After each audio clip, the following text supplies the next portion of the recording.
fools.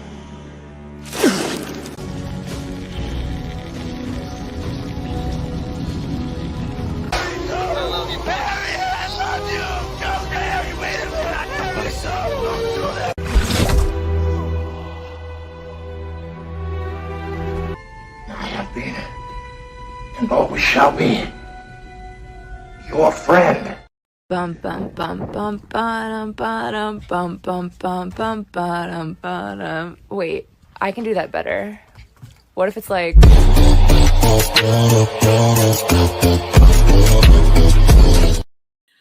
Hello, chat. Why am I so large? There we go.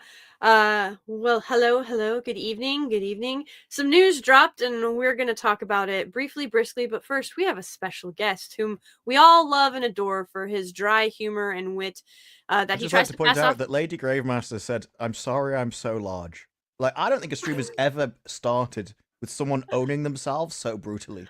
Thank you. I'm all about that brutal honesty. If I tell You myself certainly first, are. Like, before this stream, oh he god, was like, "Do you want to stream?" I'm like, "Oh, can it be tomorrow, like in the afternoon or something?" Because it's really late. It's like 2 a.m. here. Can we not just put it off later? And she's like, "No, it's now or nothing. We have to stream now or nothing." Slave driver. what the? I was like, I've just found out. Can we not just wait about 12 hours? Like, please. Lies and deceit. I say it Well, was in you're just fact gonna have to decide this- which one of the two of us is more trustworthy, chat. what the heck is that even? No. So actually, this makes me sound a little bit worse because Disbrew basically bullied me into doing my own stream 12 hours before I wanted to do my stream with him. We're rewriting history here. What? No, I was like, hey. I was like, please, miss, can I not just have 12 hours? Never. It freaking ridiculous. Hello, Disbrute. See, he tries to pretend he has a personality. His little ninja squirrel I'm self. British. Nobody thinks I've got a personality. I have a mood. That's what I have. Yes, you do. Let's see who is here. Legionist, what's going on? Holocron Library Fox, hello. Sorry that we're late. I meant to put 9:30 as the start time, but yeah, I definitely put 8:30. Oh, it's been a long week. Get him, Legionist. Isn't this what women do? They like point men at other men so that they kill each other or something. I don't know. That's what history shows me. Yeah, they make them fight. Yeah. It's like, if I can make you fight and commit violence, not only do I get attracted to the fact that you're committing violence, but you're also doing it for me, and it makes me feel important. Yeah, and that's a problem for multiple reasons, not the least of which being, and Disbrew. So, very briefly, I've mentioned this in passing. I am writing. I'm almost done with a book. It is a fiction. It is a fantasy book, and there was a part that I sent to Disbrew, and I was like, this pissed off, like, because I was asking like my sister and my cousins and a couple like women in my life that I love and trust, because I was like, I could definitely write a romance adventure novel better than this crap that they're putting out. So the problem is, and Disbrew has said this many times, and it was never more clear, feminism has like permeated everything, and so when they are presented with traditionalism, like their brains short circuit, even though they claim to be like traditional and conservative for the most part, and for a lot of things they are. But I'll tell you, most people don't even know what that means anymore, because we've lived under feminism for like 150 years or so. Yeah, it's a long time. It's just slowly ramped up. Yeah. And so people have never known anything else. Most people don't even look at like what the world was like in 1920s. Yeah. So they have no frame of reference except their own life. So they compare themselves against the most extremes of today. Yes. But even the softest people of today would be considered like radical leftists in the 1920s. Yeah. It's insane. So I sent this bit to Disbrew, and all it is an older, so they're royalty, and there is, we will say, so there is a resource crisis, like, to just sort of give you guys a little bit of frame of reference. I know this is really hard to just sort of like drop out of thin air, no frame of reference, no world building. But the conversation basically goes, it's this older sister and this younger sister, and the older sister is very much like, you know, this is my duty, this is my honor. Like, if I can prevent a war, it is worth marrying a stranger. And I'm paraphrasing immensely. And the little sister is like, no, like, the men would fight and die for you. Our brothers would fight and die. Our father would fight and die. I would fight and die for you. I would slay 1,000 enemies with my sword, because she is very caught up in the, like, this kingdom has known relative peace the entire time. And so she's grown up on these stories, and she's, you know, she's like, well, I want glory, I want fame. She is not, this is not a good trait in her to have, okay? She very much is seeking an unnecessary battle, an unnecessary fight that would cost tens of thousands of lives.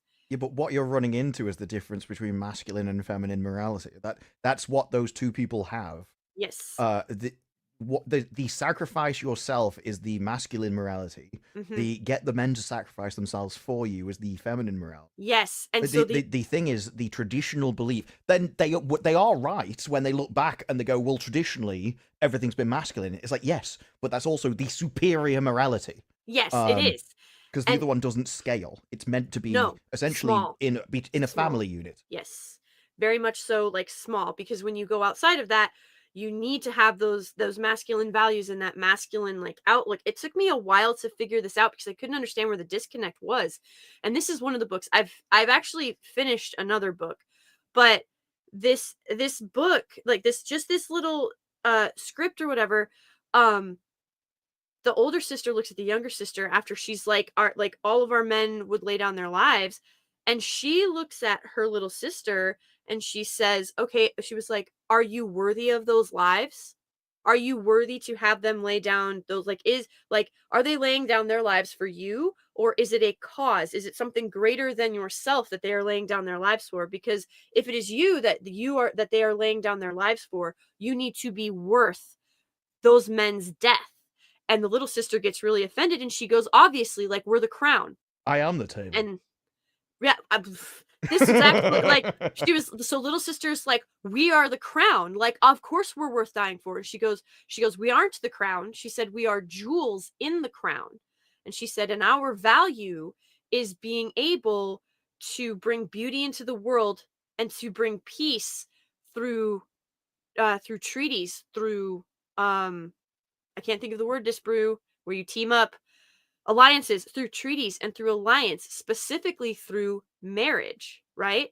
So that's the conversation being had. When I sent disbrew some of the stuff that, like, my girls sent back to me, and they were like, this is ridiculous. Like, why would you have her do that? They're like, why are you making her marry somebody that she doesn't love? Like, this is super old fashioned. I said, well, this is set in, like, the 1600s, so it, like, time Yeah, but frame, that's like, not it's the point. It doesn't matter what the setting is because they want to read their morality reflected back at them. They What were everyone like, does. This is why some stories are not satisfying because you're essentially Hollywood is making stories of the opposite morality to you yeah, or opposite to all of humanity because even it's the leftists don't like bad. it because it instinctually they don't have that morality. They have logically convinced themselves of a set of propositions which aren't satisfying.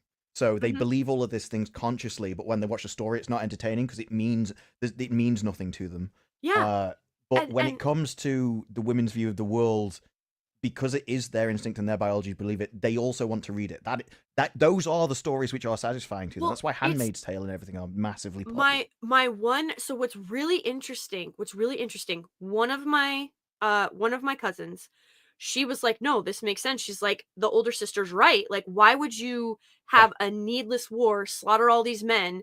And she was like, and for what? Like, so now both kingdoms are weaker. The resource situation is not fixed. You've made your people suffer unnecessarily. Like, that's not the duty of a princess. That was, so my one cousin was on my side. And what's hilarious is, like, my sister, my cousins, a couple of my friends, they went and showed their husbands and they were like, no, like, sister is absolutely correct. Like, older sister is right. That is what you are supposed to do. And, but like Yeah, I'll just because call them, men evolved to sacrifice themselves, yeah, whereas like, women evolved to protect themselves because and, then they can have kids. well, and that's like the crazy thing too, is like when they were responding, they were like, why can't you just let little sister have her moment on the battlefield and then realize that, you know, war isn't as glamorous as she thought it was because of all the stories that she heard growing up. And I was like, because her, like, I was like, because she's not a trained warrior. She's played with some sticks. She has a little short blade that her dad gave her to humor her because he's a father who wants to spoil his youngest daughter. Like, that's a Do- normal family Do dynamic, you want to right? know the actual romantic story that they would get behind in this would Mm. be? Whether they consciously admit it or not, this would be the one that sold, would be that rather than it being her choice at all, the foreign kingdom invades, the savage prince takes her as his wife, and then over time Oh, she like slowly through her feminine wiles gets one over on him and starts to basically start controlling him and stuff. yeah, And wins her kingdom's freedom that way through seduction of a which violent which is prince, essentially. which is still a femme fatale, but yeah, a lot of these women really want to be like lorded over. They just don't want to admit that they want to be lorded over. Well, it's the whole like the taming of the beast angle. Yeah, it is. I completely agree. But yeah, so like the one who came out hardest against me was my sister. But yeah, so it's wild to me that this is where we're sitting, because the idea that, like, the sad part too is these women don't actually want to spend money on these stories. Unless of course they want to make their psychotic rainbow grading bookshelves. I don't understand how anybody can do that. Like, when I showed that picture to you, oh my god, they I are love how genuine. when I said it on FNT, people started to get like offended, as if, well, no, I organized my bookshelf by color. Then I posted the picture, and they were, oh, I understand it now. Yeah, It's like, yeah, that yeah. is psychotic. I was like, yeah, I don't know what you were thinking, but it's not what I was thinking. It's not. It isn't. Whatever was in your mind is not what this picture is. No. But yeah, it's almost like these other women in my life got offended because I wasn't writing the younger sister as this, like, brave, bold, capable, kick-ass warrior princess. And I was like, Xena. listen, I know that it's a fantasy story, but those women are actually, there's a reason why there are so few, um I don't know how to put this, like, there's a reason that Joan of Arc resonates with so many girls, because Joan of Arc is the exception to the rule. Are there other exceptions to the rule? Absolutely. But it's mostly men who are going out to die for king, for country, for I think it family, was for with Joan of Arc, wasn't it? Didn't she have an yes. army? Which she Well, got via religious predictions or something, from what I remember. yes, Joan of Arc. So Joan of Arc received visions and visitations and instruction, and she helped lead the people of France against the English. Yeah, but it was still the men doing all the dying. Yes, but that's She what didn't I'm fight. saying. Well, she did fight. Well, She did. the She stories did. say she fought. Okay. This fair. Well, You don't believe that could you walk around in a suit of plate mail and fight a man with a sword? yes. I don't know how I well don't I've believe you listen. could. I think the sheer weight. Well, that was like pure strength. that's actually that's actually what they got her on. Do you know they didn't get her on witchcraft? They got her on cross-dressing. That's how they imprisoned her, and then they if added only we other could bring charges. that back for any woman that wears trousers. God. But yeah, no, they got her for the English got her for cross-dressing, and their French turncoat allies. But we win again. But yeah, could I? Absolutely. Would I be as effective or efficient? No. If I had God's help, I think I would be okay. I'm just saying. But essentially, yes, no, she Well, was I don't think there was anything in the story about her, like, having super strength or anything, was there? I thought she had visions, not that she, like, had powers. no, I'm not. This I'm isn't just saying a like suit of armor is really okay, heavy. yeah, yes, a suit of armor is very heavy. Sorry. But I'm like, I think you're confusing. Like, this isn't. She wasn't Samson. This wasn't like a Samson situation. But she was No, what imbued I'm with. saying, it just fighting back then was so heavily strength based because you're in full metal, which is really Yes. heavy, holding a sword, which is really heavy, and now you've got to swing it repeatedly against a man. So she would usually carry the standard into battle. What And this is she what would be I on said. I horseback. said she didn't And- fight, and you were like, "Yeah, and she did." Well, unless she she's going did. into like swinging She- a claymore at an Englishman. No, I didn't say claymore, but she did have a sword and she did fight. Well, I don't know how effective she was. They don't exactly put the kill count. You know, You know how effective she was. I don't know. I've never had. I I've bet never Shad had. could take her. I've never had God's help fighting an enemy that I am aware. We need like to one-on-one when we all combat. go to heaven, we Wait, can have no. Shad versus Joan of Arc.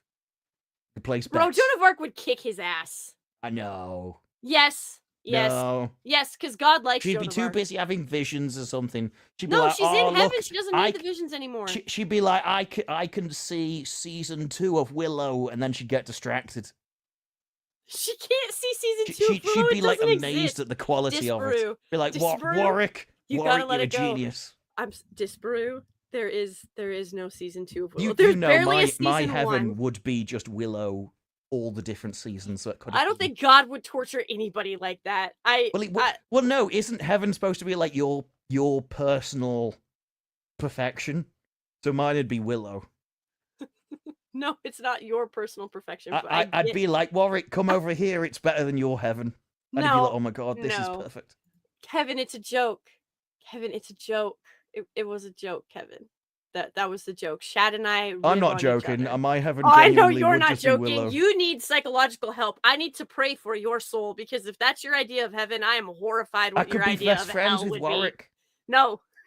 No, best friends. We could go on adventures. It'd be amazing. What adventures? You're in heaven. Where are you gonna go? We could laugh about that guy that randomly had a relationship with a fish for no reason whatsoever. Bro. There is no snail juice in heaven, okay? It was a worm. Speaking of snail juice, somebody has left a trail on their way out the door. Did you like that segue? I thought it was pretty good. I mean, you could say no. Well, I would have thought it with the wrong emotion. Leaving a trail out the door would normally be, Henry Cavill would be on the other side or something, but he's at Amazon, so if anything, he's staying in the office. This would be like a trail of tears as she has to walk away from Henry Cavill.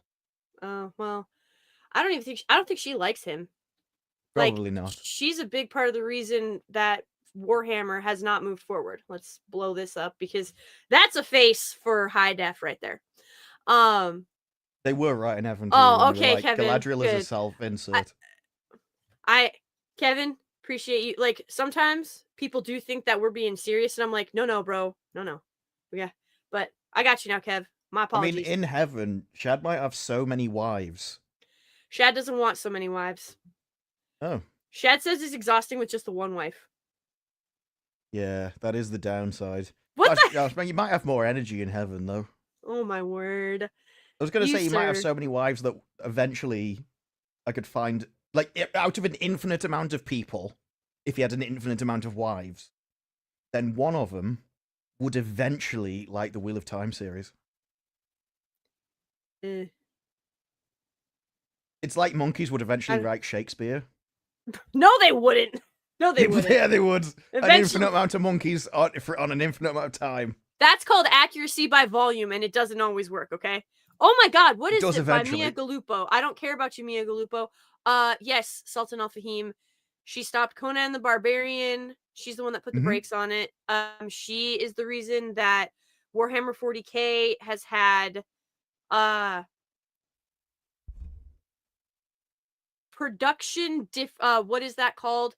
Creative differences that has slowed down production. It's all bad all the way around. And she And didn't just cancel Conan; she cancelled Conan for Wheel of Time. Wheel of yes, Time was the series that replaced it, yes. and So she deliberately, Rafe went in there and pitched a feminist version of Wheel of Time, yep. and that was what she Which, chose. bro, we got to do another Wheel of Time stream. But like, so very quickly, I do not see Wheel of Time going past season 3. I just don't see it.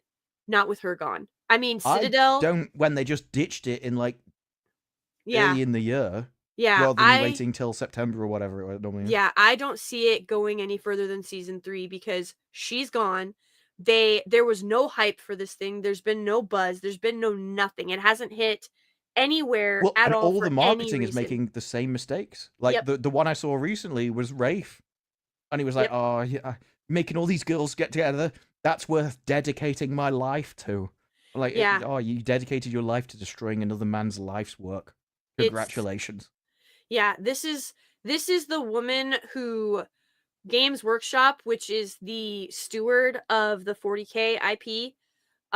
This is the woman that told Games Workshop to make female custodies. So if that doesn't tell you what this woman was trying to do to 40K and why there has been no noise on that series whatsoever, that should give you a pretty solid answer. She hates masculinity. She hates it with a passion. She was not involved in Reacher season 1. She was involved in Reacher season 2. I've not She seen was season 2 or 3. it, I did see one though. season 2 is not good. It is a boring feminist slog. And then we go into season 3 and she was involved. You can tell exactly where she was involved. The first about 2 episodes. Like a little bit in the first 2 episodes, and then she had nothing to do with it, and you can tell. What's the Terminal List? She had nothing to do with that one. And it was fantastic. So like this woman genuinely loathes male IPs. I bet I could point out any influence she had over the working man as well. The exact character at the exact time.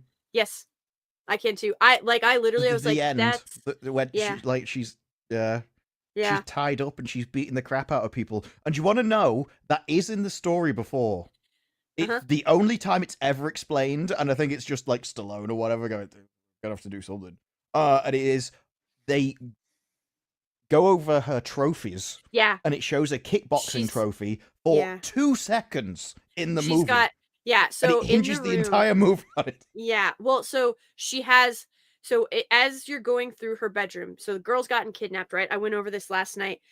She has a shit ton of track medals. So you're like, okay, those are gold medals and those are blue ribbons. That explains how she could run and escape them. Yeah. That explains how she was fast, how she was in such good shape. Although I despised her breaking out of that car. That was farcical. Like them crashing when she's just like kicking in the back. Like what? I could see that happening if the woman was driving.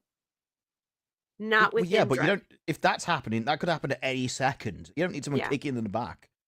That's just a constant risk. Yeah, well, and so like so the thing that the fact that the shattered glass, that was the one part, the fact that she used the shattered glass to cut the duct tape. Oh yeah, and it was done like instantaneously as well. So that would not happen. As someone who has, as someone who's been duct taped multiple times. Listen, not like that. Okay, it's just all right. Very briefly, in the Marine Corps, like we do hand-to-hand combat training. So men and women are trained differently though. For the men, it is to overpower and like annihilate your opponent. That's the first like escalation of force up to and including lethal force, right? If it's hand-to-hand combat, like we're saying there's no weapons like of any kind, no firearms, no knives, no bats, nothing like that, okay? Females, how we are trained is to incapacitate and disengage and go find a man. Like literally, like go find fucking help. Because the Knee odds them on the are balls and run. that is how we are trained. Like go for the eyes, go for the groin, like go for this, like if you can get like a kidney shot or something if you have to, but the problem with that is you get into their grasp. Like this is very much you try to maintain distance because if he gets a hold of you, you're fucking done. Like that is Yeah, literally there was it's I think not a wrestler. They were like grappling, whatever that is. yeah, no, she's a trained I know exactly what you're talking about. She is a trained jujitsu fighter. Like she does Yeah, MMA and and she said, jujitsu. I've been grabbed by women loads of times, and I can always wriggle, I can always Yeah. maneuver, I can always escape. But when the bloke grabbed her, she said, I've never been grabbed like this. I couldn't Yeah. move an inch. It was like being There in a is no vice. give. Yeah, there Yeah. is no give. And like with men are it's ever who's more physical. Men create the space. They have the physicality to create that space. I'm telling you right now, when one of the most humbling experiences for me was when my staff sergeant, who was our MIC-MAP instructor, he was like, he was the one, there were 3 of us females on the mat at that time. And he was like, okay, each of you can come at me like one at a time. And he put all of us down within seconds. And so he was like, all right, now come at me from the, like we came at him, like it was a forward assault. He was like, all right, come at me from a rear assault. One of these girls, this man is 6'3", 195 pounds. Okay. When she went to go do, it's called a rear naked choke. When she went to go do a rear choke on him, he literally just reached over his back, grabbed her by her clothes, grabbed her cami, like because we were in, it's called boots and utes. So grabbed her by her bra and like her t-shirt that she, like our undershirt that we wear, we call them our skivvy shirt. And he just literally like threw her over his back and she slammed onto the mat. Like he didn't even break a fucking sweat, just slammed her down. And then he looked at the next one and he was like, okay, go. And so she like came up behind him and she went for his fucking legs. Do you know what he did? He stomped on her with his other leg. He literally just stomped on her. Not hard, not even hard. And she was done. So I come up behind him and I was like, okay, well, this situation absolutely sucks. So I just kicked him between the legs. But he had a cup on. He can't have been happy about that. No, but he knew. But here's the thing: he knew it was fucking coming. All he did, he closed his fucking legs around my foot. Then he grabbed my ankle and he pulled me through his leg, and he literally threw me across the mat. This man did not have to. He didn't break a sweat. He didn't have to move. Okay. Then all 3 of us went at him at the same time. I'm not even kidding you. All he did was sit down. So one of the other females went around like his waist to try and secure him or whatever. He sat on her and then he pulled the other female's hair while he had me in a fucking armbar. Like, yes, he's been training for years. Yes, we were brand new, but like that was so fucking humiliating and humbling. It's not even funny. And then but that is also balanced out by, yeah, he's training whatever, but he's also not trying to hurt you. Yes, exactly. And so that was what he said. Someone that hasn't trained would just be smacking you in the face. Yes, exactly. And then you just have the similar effect. He was like, that when we got up and we were just like embarrassed and we were like ashamed over, he goes, I'm going to train you how to survive. He was like, if this comes down to a hand-to-hand combat and your opponent is a male, he's like, you're dead. He goes, your entire objective is to incapacitate, disengage, and find somebody of equal strength or greater strength to your opponent. Like that is what you have to do. And surely you need to get surely the incapacitate only happens if you can't already disengage. Exactly. So if you can get to a door, just run. Essentially. Yes. Yeah. If you have nothing else, weapon of opportunity. It could be a phone, it could be a vase, it could be anything that you can do to give you just like those few seconds. Yeah, nag him. Anything that gives you that few seconds to fucking run and either get an actual weapon or get to somebody who can help you. And the problem is women that don't do this almost always end up dead. Almost in every scenario, they almost always end up dead. My female gunny, who, this doesn't mean anything to you guys necessarily, but she was a black belt double red tab, which means she was a fucking badass. We went to her and we were like, this is what Staff Sergeant is telling us. And like, he was just a black belt. He wasn't a red tab yet. And she was like, yeah, that's true. Like, that is what you were supposed to do. And she's like, I'm just more effective at doing these things. So we get, like, one of the things we get taught, if we ever get taken to the ground and they are in front of us, go for their fucking kneecap. Like, slide down their fucking knee, like their leg, and just take their kneecap out from the top. Like, as hard as you fucking can. Because if you can dislocate their kneecap, they can't chase after you, and it is so painful, they will let you go. So, like, because if you're on the ground, they're already in a position where you can't really get their groin, but you can get to their kneecap. And then you bite, you claw, you do whatever you have to disengage. So we get taught, every Marine gets taught this, but the females are the ones who really use it. It's the fucking eye gouge. It's small joint manipulation, because again, females are not going to be doing, we're not going to be doing arm bars on 210-pound men that have 7 inches on us. Like, it's just not going to happen. Ooh, 7 inches is impressive. Well, yeah, I mean, like, if you figure the average female is, like 5'5", and the average males in America are between like 6 foot and 6'2", that's an average of 7 inches. That's a big disparity in height. Like, that's a massive difference. And it's just, why are you laughing? It's true. It was just the way you took that a completely different route. What other route is there supposed to be? You understand that the difference in wingspan, that's almost a 2-foot difference in wingspan with like their arms. You understand that, right? Yeah, I mean, personally, I don't think I'd ever need to get into a fight, because I have a mobile phone and with like Rings of Power downloaded onto it, and I think if I started to play that, then they'd just run out of the room themselves.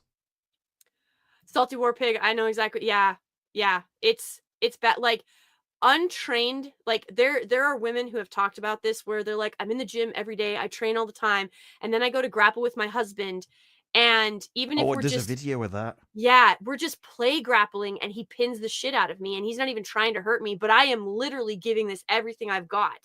Like, women do not understand how actually protected we are. And like, if a man wants to beat the shit out of you, you're done.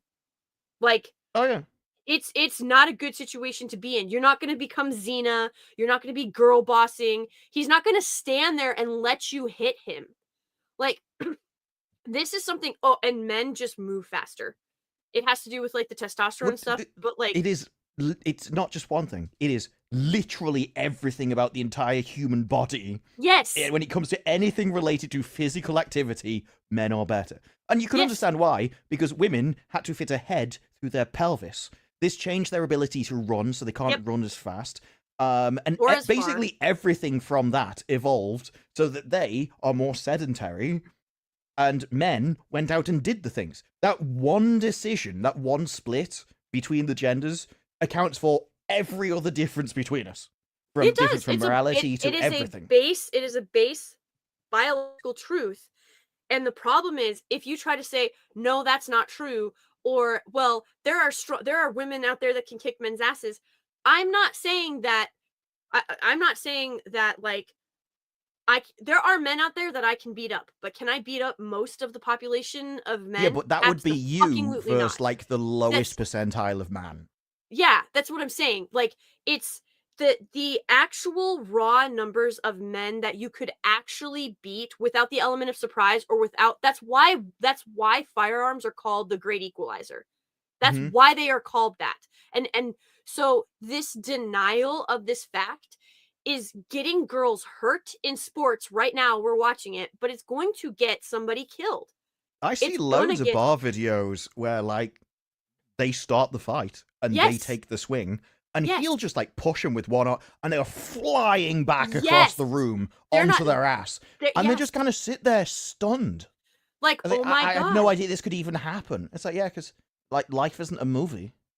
No. And if anything, you could probably argue that all the action movies and everything are dangerous in that way. If it gives you a false sense of No, it security is. and confidence, It's a you conditioning. put yourself in dangerous situations because you think you can defend yourself. Yes, it is a conditioning. It is a subconscious conditioning. You have all of these girls who think you.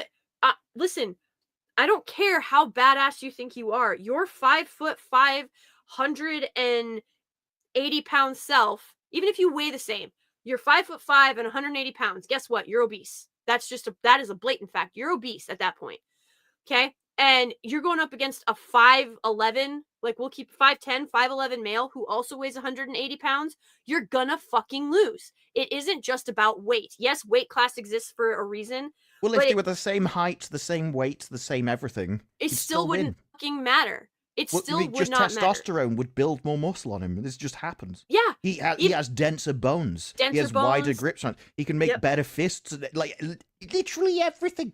Everything about it. His stance will be more of a physical stance because your hips are different than his. It's just It's wildly different. It's not even, it isn't even close. And so this girl boss female empowerment stuff, Ripley was believable in Alien because she had fucking plasma guns and she had grenade, like she had weapons, and she was trained and she was smart, and she used that to evade and escape.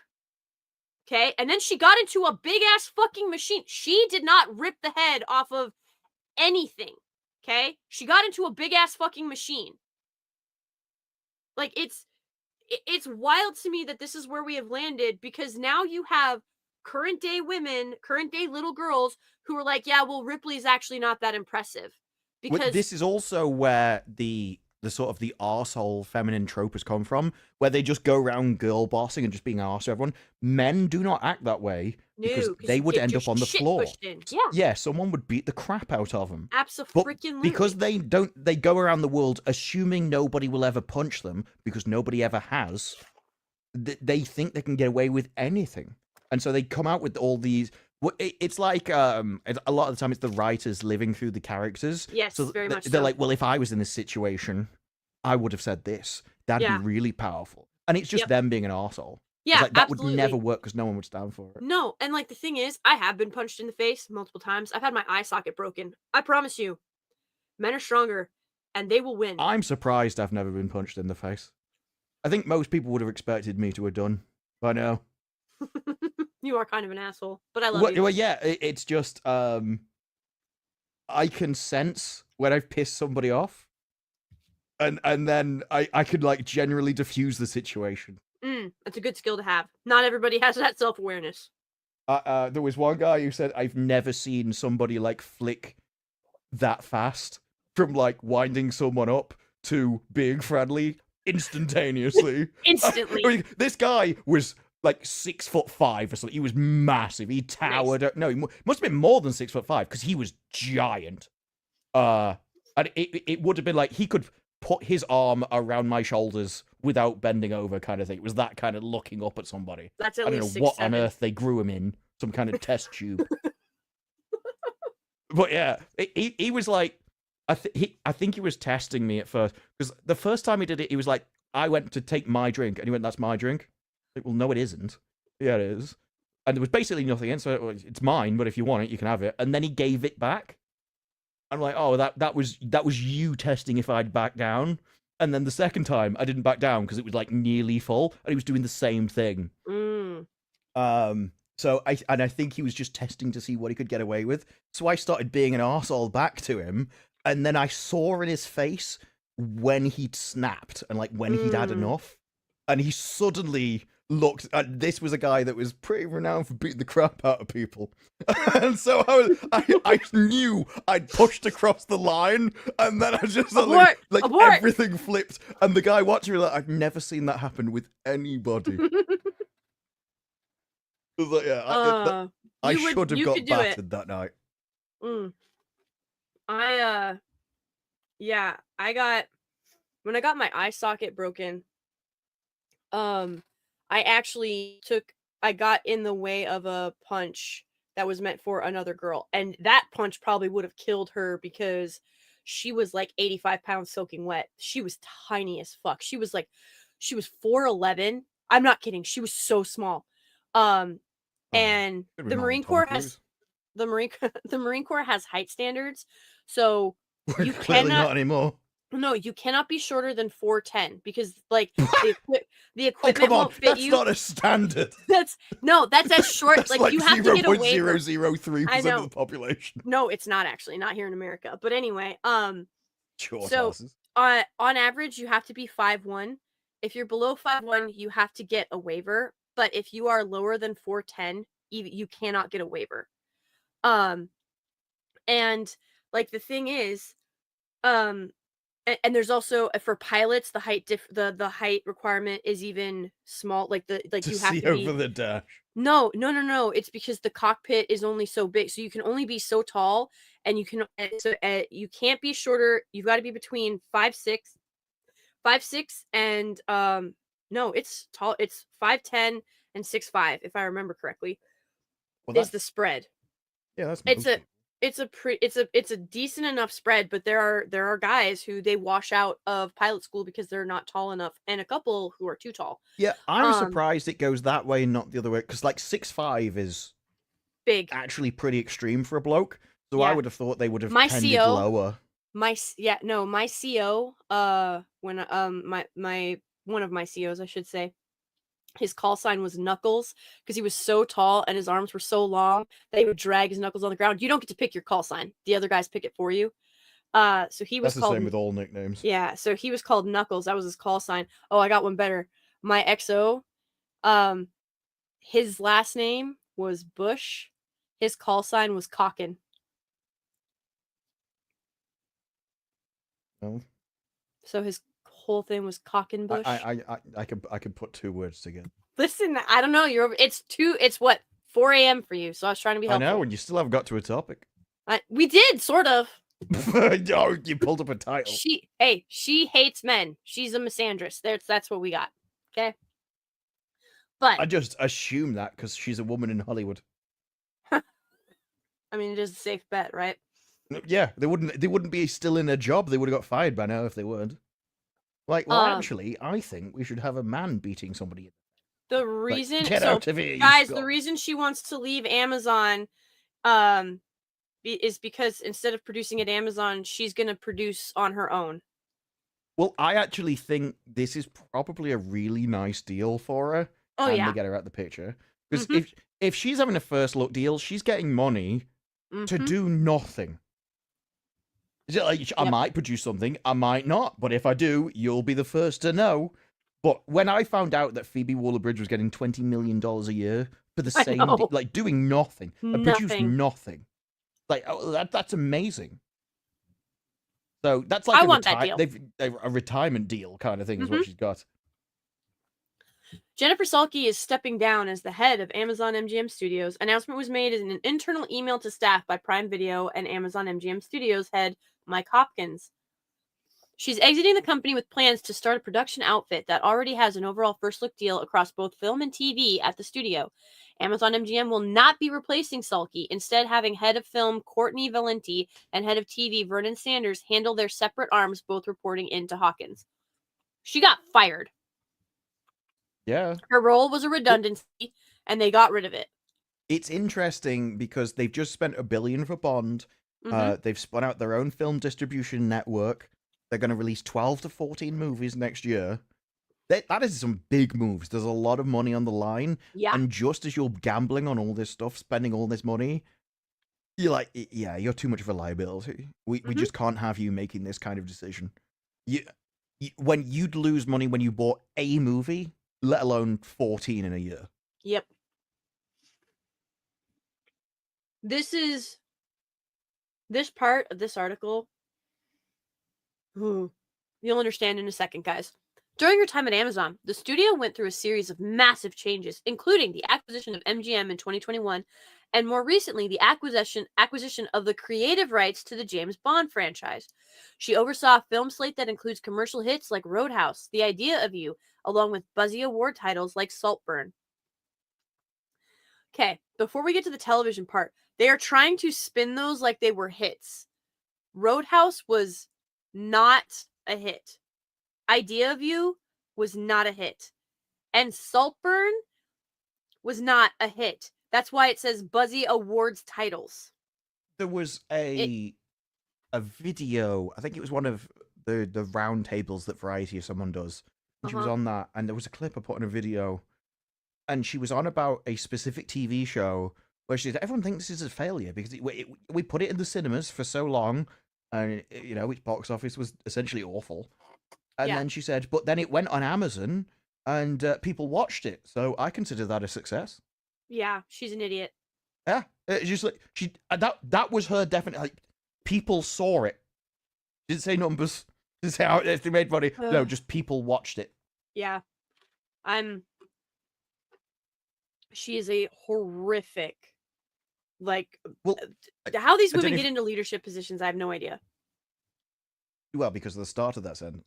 The THR report from 2 years ago, where it talks about Air, which I think was a Nike movie. I know it was about trainers.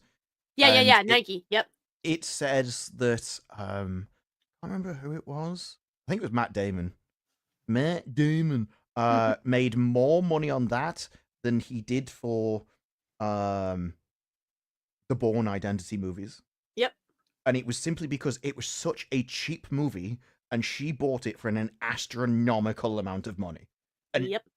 All these other execs, all these other companies, we were stunned that she would spend it. Just bought it straight off the table, didn't negotiate, just massively overpaid. And at the box office, it died. And she'd do that all the time. Yep. It was the meme, women be shopping. That's all it was, her entire career. She has...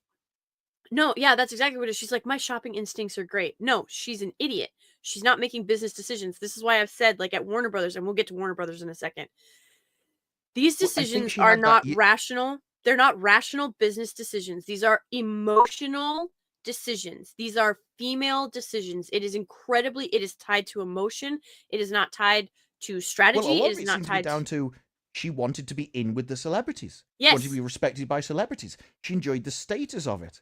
And she strikes me as the kind of person where if you gave her a budget of $5 billion a year, she would spend $5 billion a year and probably go over budget.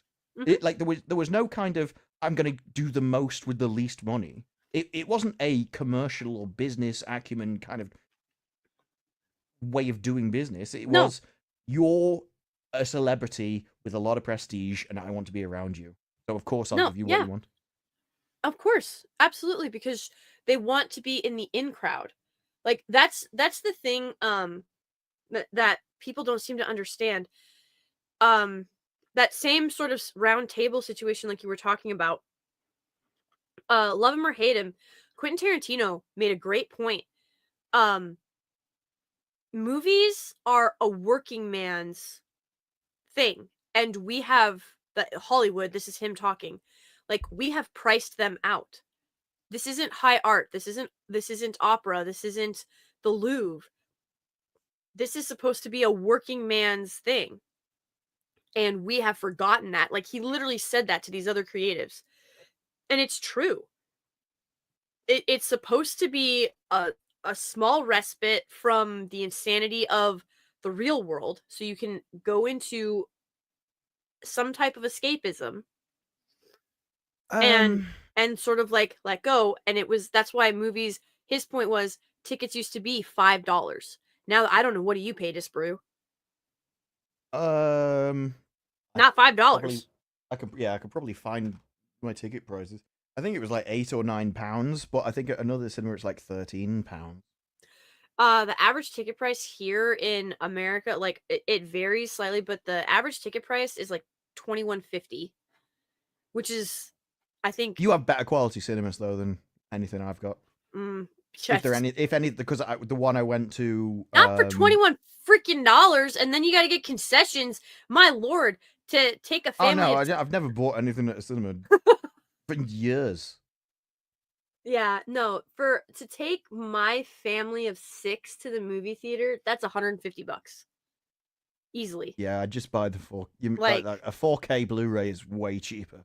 And so it's just it's like, why, like, if they're not going You to could literally save that up and get your own like cinema theater in that's your house. and that's what that's what these execs don't understand. They are in competition with people's with people's living rooms, like with home theaters, because And it's now a better experience because you It don't is. have like 15 different idiots around you who can't keep their gob shut for 2 hours, who Yeah. can't go 2 hours without eating and shoving stuff in their face because they think they're And going to chewing with starve their to death fucking if they don't mouths have open. popcorn constantly being rammed into their gob for 2 hours. Close your mouth. Why when do you- cinemas always sell food, like the loudest food? Because I don't. I'd because do a it's cheap. test. I'd give them like a bag of Maltesers and be like, open that. And if they can't open it quietly, they can't come in. Just ban them. There's a couple of restaurants. I've never been to one, but at like the Alamo Draft House, and there's there's a couple other ones, but they have it separated where, like, if you go up on the balcony, you can still see, but there's separation between you upstairs and you down on the floor. Down on the floor you don't eat, but up in the balcony you can have like a full service meal. They'll bring you Yeah, so steak. this is essentially the peasants and the elite. Well, Like, well, I I'm mean, gonna have 5-course dining up here, lording it over the peasants below. well, nobody down there can see you, so Yes, but you know they know you're there. Eh. They know their gallant knights are above them. doesn't bother me none. Like, if you want to spend $55 on a burnt steak, you go right ahead. The UK is very class based. I heard an America American is accent the other day, not. and I was like, she is so common. I was like, I don't think I'd ever thought that about an American accent before, except this one, because it sounded like very sort of Manchester, Liverpool area, and it was just like, wow, you sound really common. Oh, freaking A, Disparu. So Disparu is a posh asshole. Got it. No, my that- accent isn't. My accent is not posh for the UK. I would say Little Platoon's accent is posh for the UK. Like me and his, like anyone in England would be able to differentiate the different, like between mine and his accent. Disparu over here putting himself in a box. That's No, what puppy. everyone in the UK does. Your accent says a lot about you. Like people know exactly the kind of school you went to and everything. You know how I know that that's 100% true? Because I've watched My Fair Lady continuously. And you guys are so judgmental of your accents. And No, well, you are just judgmental, but I think being judgmental is a virtue. But yes, the idea that this woman Mike always says, "I won't judge." I'm like, "I will." Whenever he says it, I'm like, "I will. I'll judge for you." Happy to judge. Salty War Pig is correct. Brits all sound the same to us. Well, so did Americans. I just like going, "I'm walking here." I like that line. But apart from that, It's fucking Brooklyn. That's Queens and Brooklyn. I'm Like, walking even here. the boroughs Yeah. of New York sound so different, like based on where they're from. But the fact that My this favorite woman, line of like an accent line from a movie. I'm walking here. that's from Taxi Cab. I don't know. I just like That the is line. from Taxi Cab. I'm That's walking not an- here. I love how you call that an action movie. Oh my gosh. No, I said accent line. Oh, accent. Okay. I thought you said action line. I was like, that is not. No, it's my action. favorite accent line. Because it's not my favorite Uh. line. My favorite line. Well, there's two favorite lines. One is from Starship Troopers, where they're just the brain bug is about to come in and they've been stabbed, and she goes, "Why don't they kill us?" And he looks around and says, "Because they want us alive." That's I've always like that. I mean, he's not wrong, is he? They No. don't kill you because they want you alive. It's kind of Live, genius. yeah. It is. And so my other have you- one is from Mission Impossible 2, Okay. where he goes, "You can't send her in there," and Hannibal Lecter says, "What do you mean? She isn't trained for it?" "Yeah, she's not trained to do that." He says, "What? sleep with a man and lie to him. She's a woman. She's got all the training she needs. I know, that's... I'm like, this is amazing. Yes, that movie, I actually like it, even though it is an objectively bad I movie. hate the movie. I like that It's- line. Yeah. This isn't Mission Impossible. so, This isn't Mission Difficult. Mr. For Hunt. anybody... It's Mission Impossible. Difficult should be a walk in the park. Right? For you. Basically, Anthony everything I like Hopkins- about that movie is yeah. Anthony Hopkins. Anthony Hopkins is the only good part about that film. But for anybody there who was thinking that Morfydd Clark is not Jennifer Salke self-insert, Yeah. 100% she is. Mm-hmm. And anybody that tells you otherwise is lying to yourself. Well, and The remember, attitude this is the stage where they said representation is important because you need to see yourself on screen. Yep. They've said it themselves. They're all freely admitting they self-insert. Mm-hmm. It is wild how much they look alike. And the attitude, like all of those things about Galadriel that are nothing like Galadriel from Tolkien canon, is what she wanted to have Galadriel do. Galadriel walking around in fucking chainmail. I'm sorry, we're about to go on a Rings of Power rant. We'll get back to this. Fucking chainmail in negative God only knows weather. I'm telling you right fucking now. Well, it was Elven chain, man. I don't give a shit. I don't give a shit. I grew up in like the fourth coldest place on earth, okay? England. You're not... No, you guys are bitter, not freezing, okay? We're both. I would like the to let people you are know, bitter. The temperature's there was freezing. a point, I will send it to you. There was a point, my hometown was colder than the surface of Mars at that same time. So, it was fucking cold, okay? In the dead of winter, it was colder in the part of the state where I live than the surface of Mars. That's fucking cold, okay? I kind of wonder how they'd know. There's no thermometers on Mars. I'll send you the article. You can yell at the scientists. I just know what I've been told, okay? I think they just made it up. They just made it up? Yeah. Look, all what's the 10 of temperature on the- Mars? It's 8 degrees. No one will check. all of the... Yes, because North Dakota and Montana are known for having such a massive population, and they're all going to get together, and they're going to do this, like, small conspiracy theory to get attention. That was the whole plan the whole time. Oh, over there, do your cities or towns or whatever do a thing where they're like, we are here, twinned with, and then they'll just pick a place on the opposite side of the world and they'll be like, twinned with this city? No, I don't know what the fuck that means. Nobody really understands, but over here they'll do it. Like there'll just be a town or whatever, and on the sign it'd be like, "Welcome to such and such, twinned with," and then they'll pick a town in another country, and the idea is they're supposed to have some kind of relationship. But places just started to do it. So you'd have like Slough, which is where the office is set, just a crap hole. It's like Slough, twinned with Milan. And they just like choose a really nice place and pair it with a crap hole in England. It's like, why? No, that's not a thing here. It's like we're twinned with Mars. The twin cities in the U.S. is St. Paul, Minnesota. They're literally, that's why they're the Minnesota Twins, because they're called the Twin Cities. That's all the twinning we have over here, but they're literally called the Twin Cities. Yeah, and you just have a massive apple in somewhere. You're like, oh. We do not, Gary. Where on what sign? What sign do you see that says twin of whatever? Like I said, we have. Bet they'd be like St. Las Paul, Vegas, twinned with Slough. No, Vegas doesn't have Norfolk. a twin. If anything, though, but okay. So if what you're saying is, so like Atlantic City, will call itself like Little Vegas or something like that. It'll try to compare itself to other cities. I just like the idea that if I drive far enough in America, I'll just see a massive apple. Yes. You'll also see really a giant... big, apparently. You'll see a giant ball of yarn. You'll see a giant rubber band ball. You'll see a giant earwax. There's probably going to be a giant peach at some place. In Georgia. Yeah. Mm-hmm. James lives there. You motherfucker. That took me a second. I was setting that one up for ages. Oh man. Freaking A with well done, sir. Roald Dahl No one reference. expects the Spanish Inquisition. No, but... Oh, freaking A. Yes, so cold that you feel the ice in your lungs. Absolutely. We have a sister city in France. Where do you guys There you live? go. Listen, See?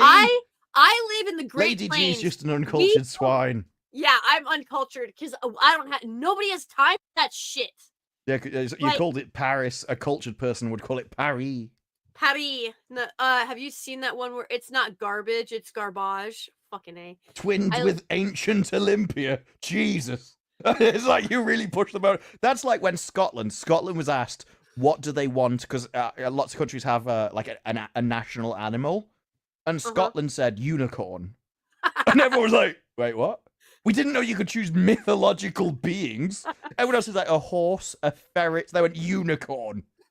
Fuck it. Do it. They should have gone with Griffin. So listen, so here's the thing.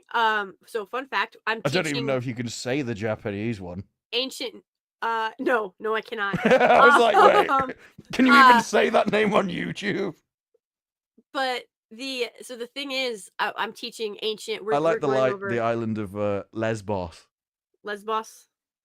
Because there's a coupling thing where he's the guy like, you don't believe this guy. His entire kind of character is he's a bit of a perv, and he's really excited on the phone to him. He's like, you'd never believe I found an island of them.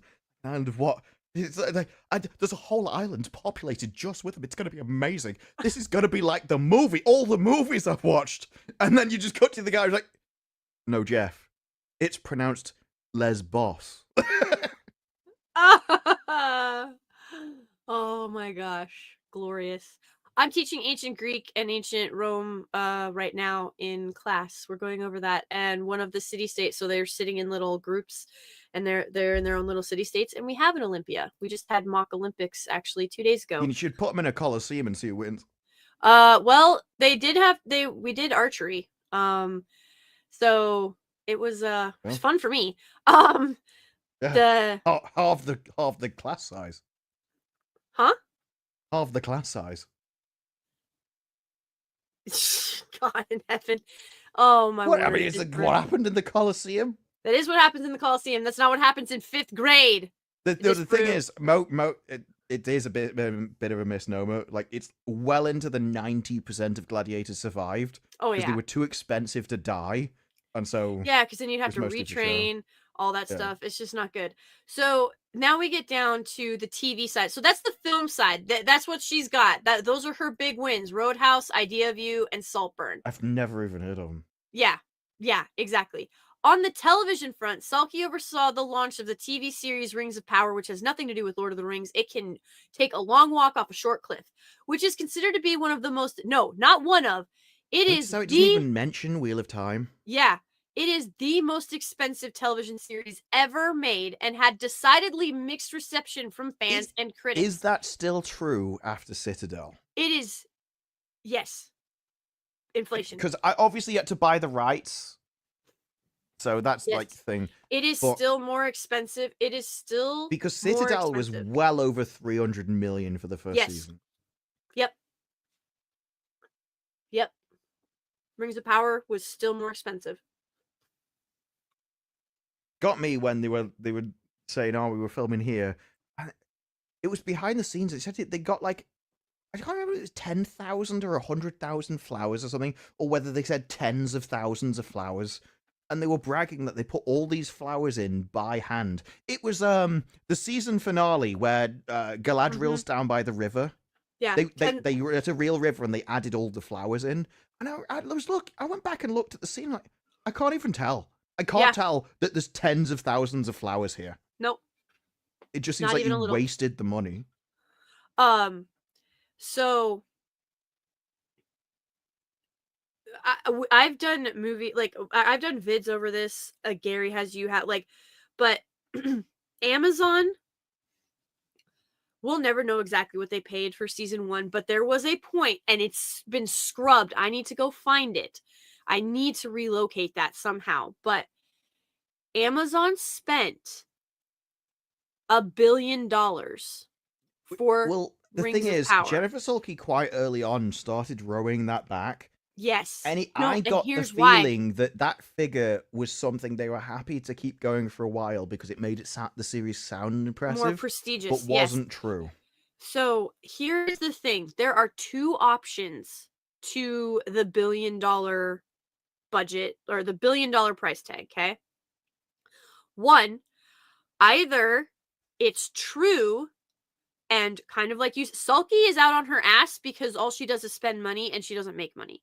So either it's true and Sulky started pulling it back so that she wouldn't look like a reckless shopaholic who had no vision, no experience, no expertise, and no direction, no leadership whatsoever, and was driving a $1 billion, one season $1 billion price tag into the ground.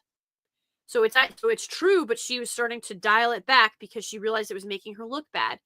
Or it was always a lie that, like you said, she allowed so that it would continue to be in the buzz. Like it would continue to be in the zeitgeist. I still think, even just looking at the series itself, if Citadel cost 300 and something million, I could see Rings of Power Season 1 costing 300 and something million. So season 1, they had to build even a if you studio. get up to like 500 million, I just can't see it as $1 billion. I don't even know how you spend that much money, like physically. You underestimate women. Well, yeah, but that's just buying the franchise, right? The showrunners have got to spend it. So if she gave them $1 billion, somehow they have to find a way to get rid of all this money.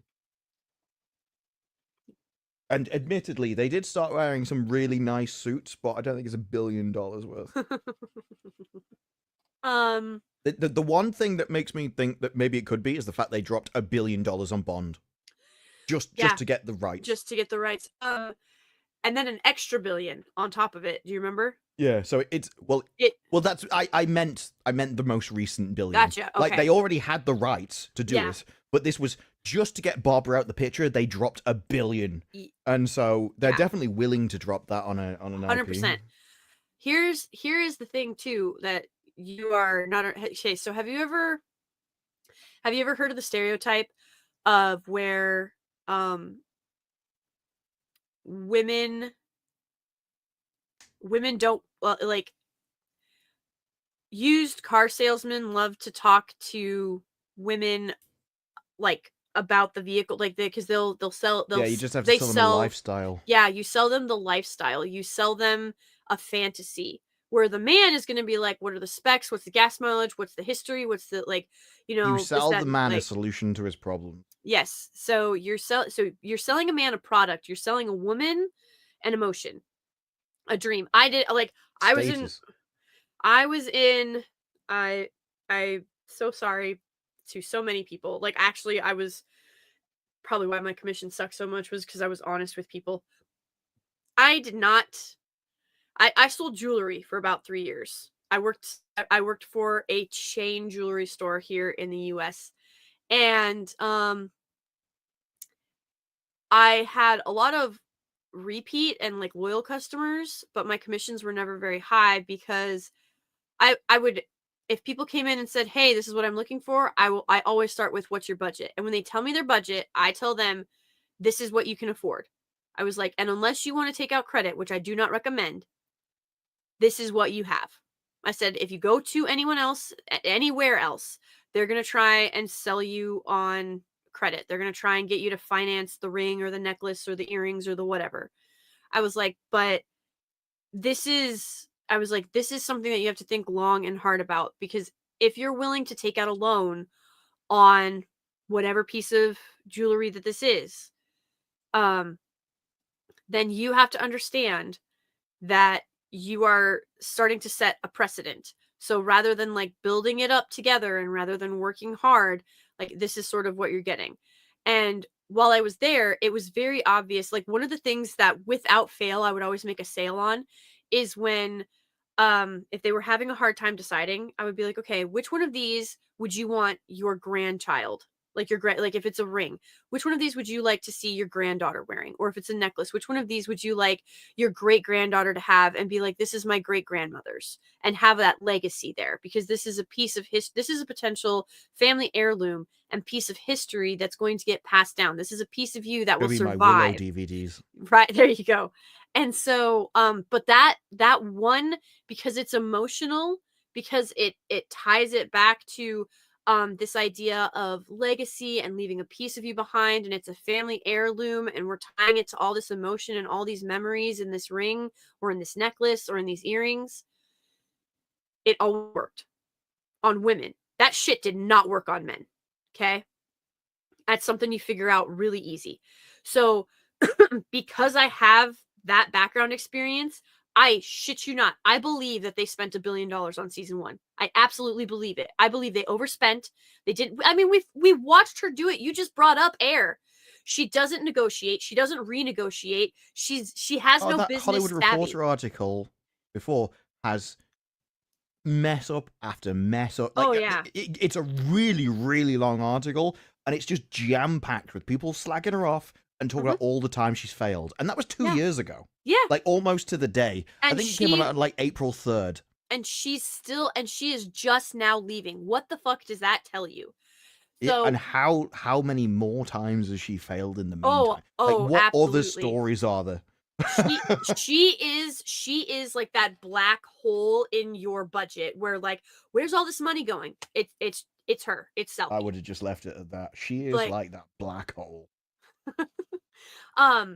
Decidedly mixed reception from fans and critics. No, it's hated to its very core. Its rotten little core. It is hated.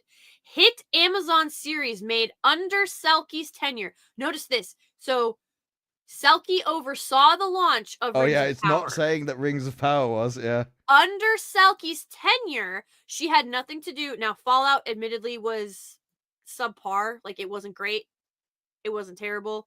I didn't really care for it, but because there's still quite a bit of messaging in there, but it is loads better than Rings of Power. I remember it being on in the hotel in Vegas. I wasn't really paying attention. Yeah. But what I saw of it, it just looked farcical. Nothing about it made me want to watch it privately. Yes, there's no hook. Unless you're a Fallout fan, there was no hook. And I mean, I played 3 and 4, and it just didn't.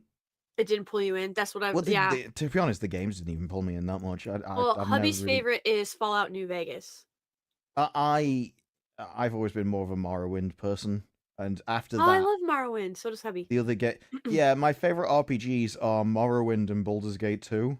And after those two, nothing else really comes the same. So. How much hate do you get for saying you prefer Morrowind to Skyrim? Because that is the fastest way to get a room to turn on you. Let me tell you. Holy shit! Morrowind is easily better. That's what I think the real weirdos are the ones that think Oblivion is the best, because I think Oblivion was ass, because that was when they first, because Morrowind's one of the last RPGs without the magic compass and stuff, and you had to be guided by landmarks. Yep. And so it would give you a description, and you had to follow their description via landmarks across the map properly. So you had genuine exploration. But because you had to guide by landmarks, it meant they had to care about the world. Everything had to be hand-designed to be unique, because they had to put all this stuff in so you could navigate. It was a function. Yeah. And then Oblivion came in, and it just randomly generated everything. Yeah. You'd walk out, and it'd just be repetitive trees, just a barren wasteland, because it was just basic procedural generation, and it ruined the game for me, because like the exploration and stuff was a major part of Morrowind for me. And it stripped all the skills. It really simplified everything down. Now, that was the tree. Oblivion was the skill tree. That was the birth of the skill tree. Yeah, but what I mean is, like, the 2-hit and everything. I liked the skill system in Morrowind. Yes. Where, you miss, because a lot of people are saying, oh, well, it's awful because you miss. It's like, yeah, but that's simulating you swinging a sword badly at a target. Yep. It's like, as you get better with the sword, you hit it more. Oh, you get past its armor and stuff. It was just a simulation. I see it a lot like, I think it was probably because I came from Baldur's Gate 2, so I was used to things like Thaco and things, which already simulated hitting armor and your sword bouncing off. Yep. But people just saw it as like missing, and it's like, well, I'm clearly hitting it visually. But I saw it more Thaco. This isn't fun because I'm not able to take this blunt training sword and slice through this guy's at level 1. Like, I'm just like, bro, what do you mean? It would piss me off more if this blunt wooden sword did in fact break his armor. Like that's just it. Yeah, it's Well, absurd. I do think Skyrim was an improvement over Oblivion because I think Skyrim Yes. went back to the hand design map again, which I liked. I just don't think the story and everything and the quests. There's a quest in Morrowind where you go there and he's like, "Look, I'll give you the information, but you're gonna have to do something for me." Mhm. And you're like, "What?" It's like, "Take all your clothes off." Yeah. You're like, "I'm sorry." He's like, "I'm not gonna do it until you take your clothes off." And this guy is like covered in Vaseline and stuff, and you have to do it in front of him to pass the next stage of the quest. Like they I don't stuck a remember that. pervert in the series. I He don't was remember that. part of the I think it's House Hylu. I think it's in the main story quest line. I think I it's think part of the Hylu I think I blocked that thing. from. I think I blocked that from Yeah. my memory. There was loads of stuff they put in there like that, and they did. There was the werewolf expansion that was awesome. that was I did. Oh man, I enjoyed the shit out And of that. all the stuff, the storyline about the gods, Proper and like how they werewolves, not became this. gods, and then there was Tribunal. Yes, That was a great expansion as well. yes. Okay, so here is the thing that really ticks me off is because of women like Salki, and like because of women like Salki, I've never, okay, so disclaimer, I only really know what Shad has said about it and what like girls, like females around me that have watched it. I've obviously I've been exposed to it in passing, and especially because I was in high school Twilight. when those stupid fucking shirts were out. Team fuck. I just saw there Um, was a movie called it- Breaking in Dawn. I'm like, I'm not watching that. well, it's like it was like team what the fuck is their name, chats? I always forget this. But Sparkle Boy and Wolf Boy, but their names. Team Edward and whatever it is. But with Jacob, you're right. Yes, with Oblivion, there's an expansion, like the Mad Gods expansion or something. And I'm like, I like that. I really like that. That's the only thing about Oblivion that I like. And then a guy went, "You know why you like it?" I'm like, "What?" It's made by the guy who made Oblivion. I was like, "Oh crap!" And like the one bit I randomly picked out is like, "Yeah, it's made by the same guy." I was like, "Oh no." Oh no. Oh no. No, but it's true. Like, so I've not heard of that expansion pack, but that's cool. It's But really good. Yeah, it's a self-contained thing, and this god makes you do really because he's mad. He does wacky stuff all the time, but he's got the power of a god, so he can do horrifying. anything. But he also Good to know. makes you do really weird things, and he has really weird desires and questions. Yeah, that sounds like something right up your alley. Mhm. But it's the crazy thing is like because of women like Salki, we end up with the sparkle vampire and the like the almost like pet dog werewolves. And the thing is, like, from my understanding, she is obsessed with the vampire, but she also wants to keep the like admiration of the werewolf, if I am understanding the the movies or the books or My whatever. grasp of the film has always been she can't decide whether she wants a relationship with a corpse or a dog. Okay. Fair. But it's the thing is, both of those take two of the greatest like monsters from horror and pop culture and have whittled them down to virtually nothing. Like, you know what I mean? Well, yeah, because they've got to fawn over her. She's the main player character. Yeah, she can't conceptualize, so she can only see and from it's the world from this perspective. So she has to be the main person. And it's because of women like this. It's because of women like this that we have that trash, and it's everywhere. And so now, I think part of the reason that I love that werewolf expansion so much is because it's really fucking good. And these aren't like puppies. These are actual freaking werewolves. Like it's hard to explain to, so like if you ever talk to Maza about like werewolves and stuff, he's not even that much younger, and his perspective of them is so widely skewed.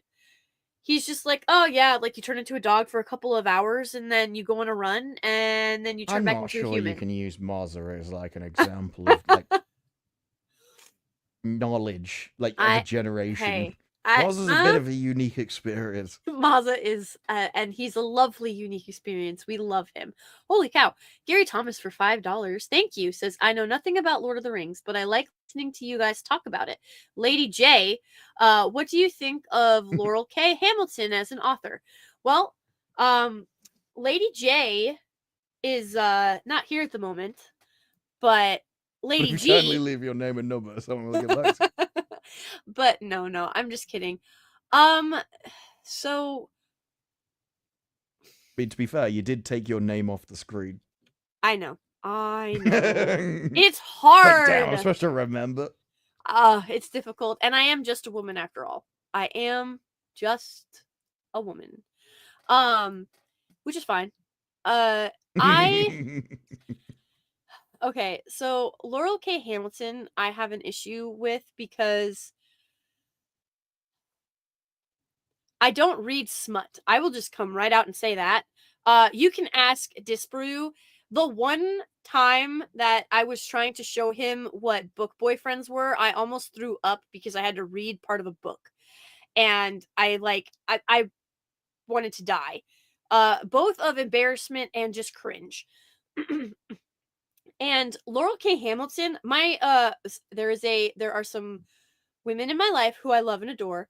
They read Laurel K. Hamilton, and I happen to know for a fact one of the books that she wrote is called A Lick of Frost. And please tell me it's about a vampire. I have no idea. It's gotta be about a vampire or a ghost. Something. I just know that I'm googling it. It's called A Lick of Frost, and the reason I know this is because it was sitting on one of these ladies' coffee tables. I don't have safe search on. Pray for me, chat. Oh my god, be careful, be very careful. And it was sitting there, and I said, can we please put that away? Because like my kiddos are gonna be walking in here any minute, and we don't need that on the table. And she looked at me and she was like, it's just smut. Like, there's zero shame anymore about this shit. I remember when they used to call them romance novels. And to be fair, apparently, like, romance and erotica and smut are apparently like different things or whatever. It's all the same to me. No, really. no, they are the same. It's but women don't like to be accused of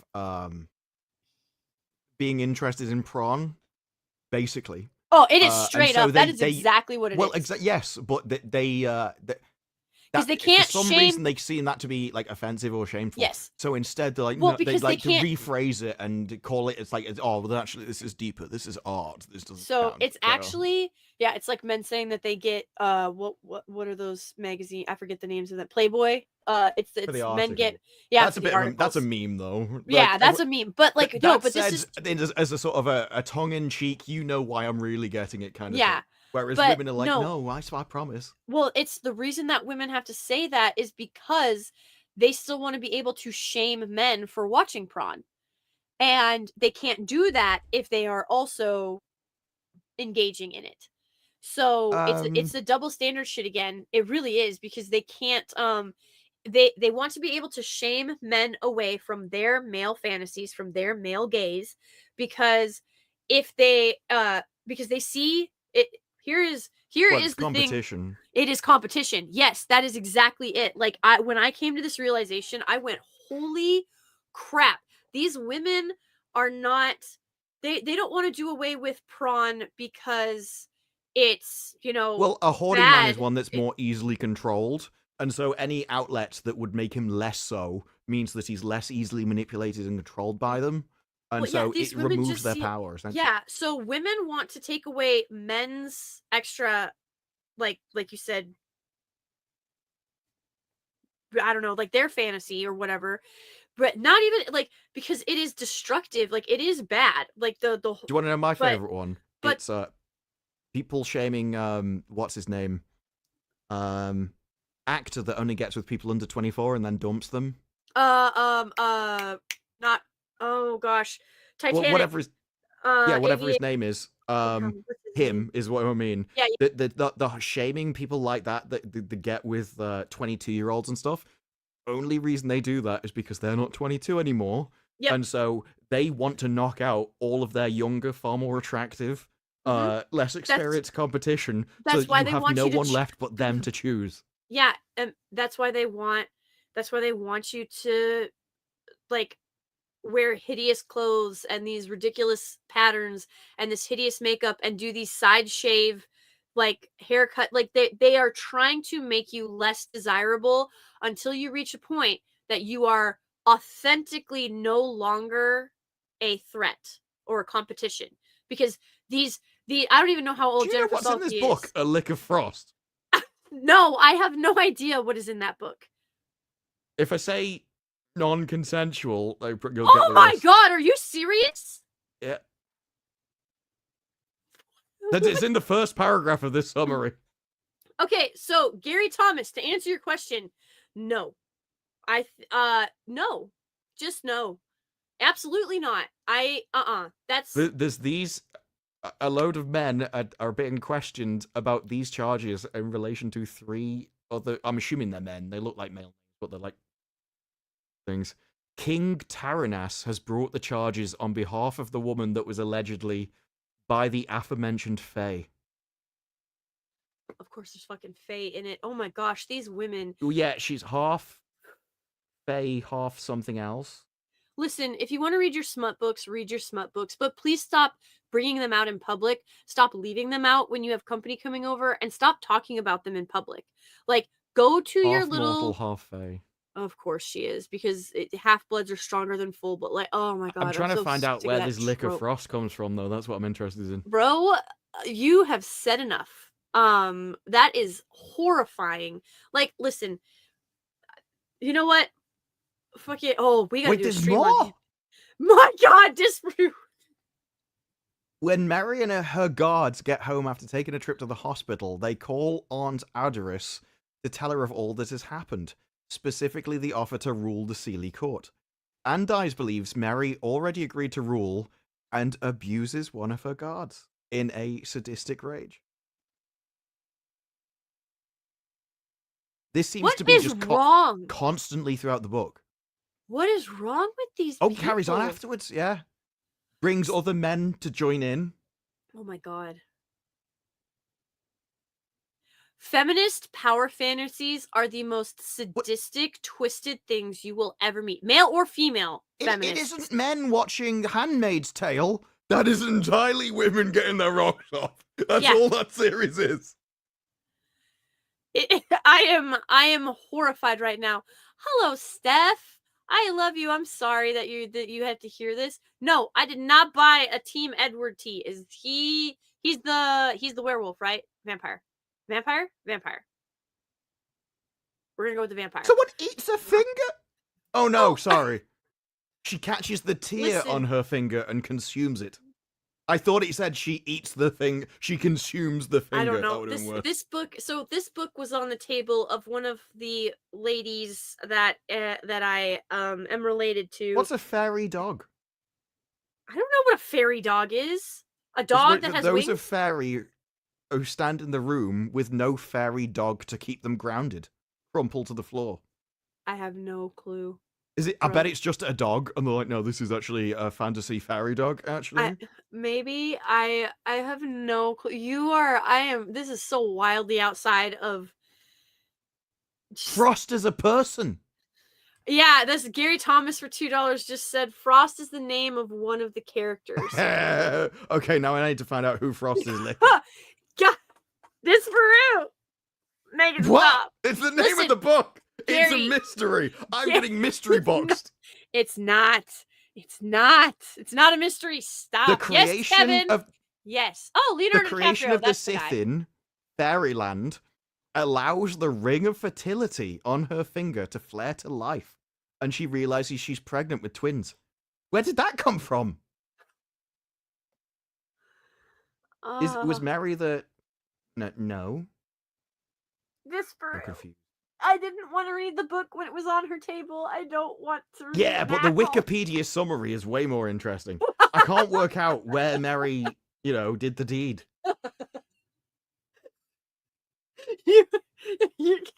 This is the I one know she's time. pregnant. I just don't know who the father is. This is like that. Probably doesn't either. This is like, I forgot what it's Murray? called. You had a talk show where the DNA test who the Yeah, father is. Murray.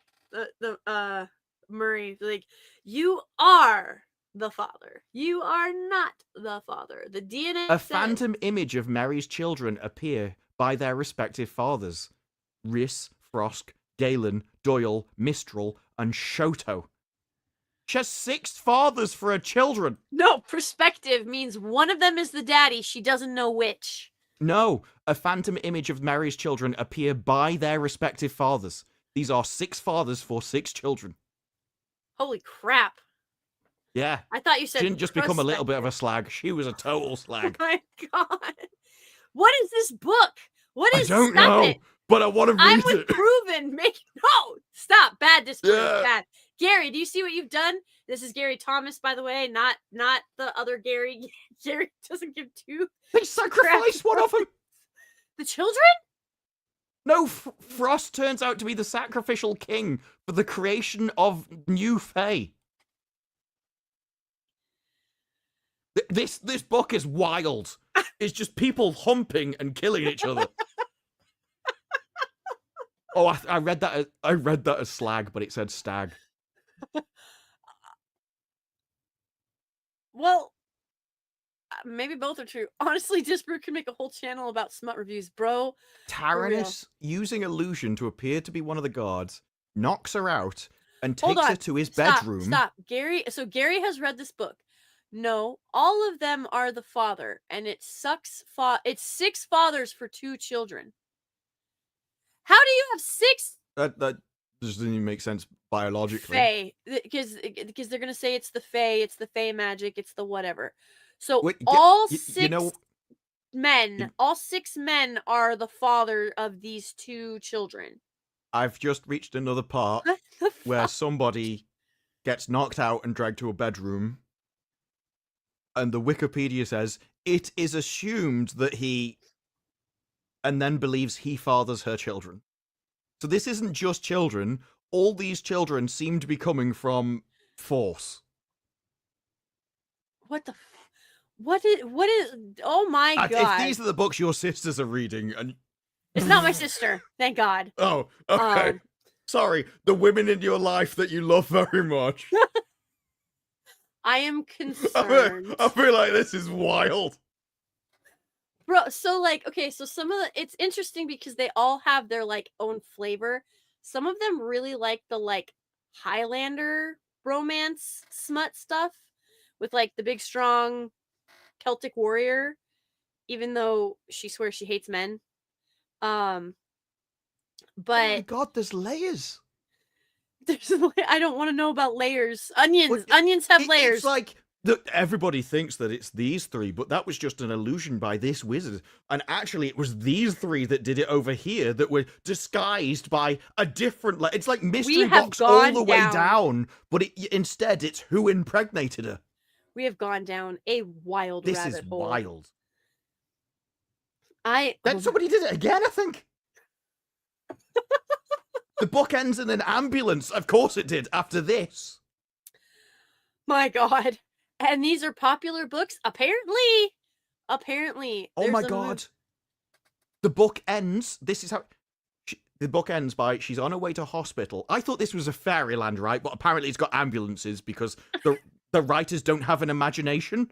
And she's like, she's on her way to the hospital to treat the concussion she received from Taranis, where it just happened, and to take the kit, the test. Oh my god. I tell you, well, you're like, I just want an escape from my life. It's like, well, Oh, that's terrifying. But these books are women like this. This is why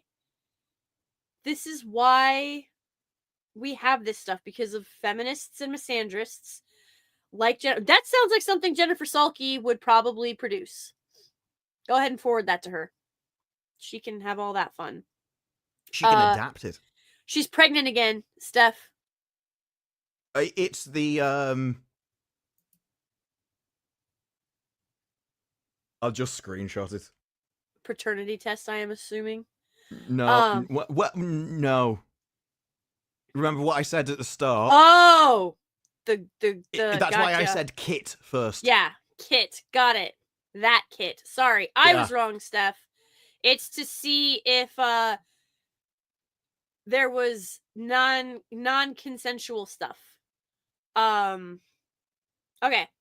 So, back to this article after that wild unhinged ride. Thank you for that super chat. I hope Gary Mr. Gary Thomas, I hope you got your What do you think? Well, I worth. mean, we found out about one of their books, and that's that's not my that is not my cup of tea. It will never be my cup of tea. The book series is about how fantasy creatures are real and they live in the real world. In the book series, the Fae live in America, the last country on Earth that will accept them. Yeah, it sounds like after what I've just read, I wouldn't accept them. The filth.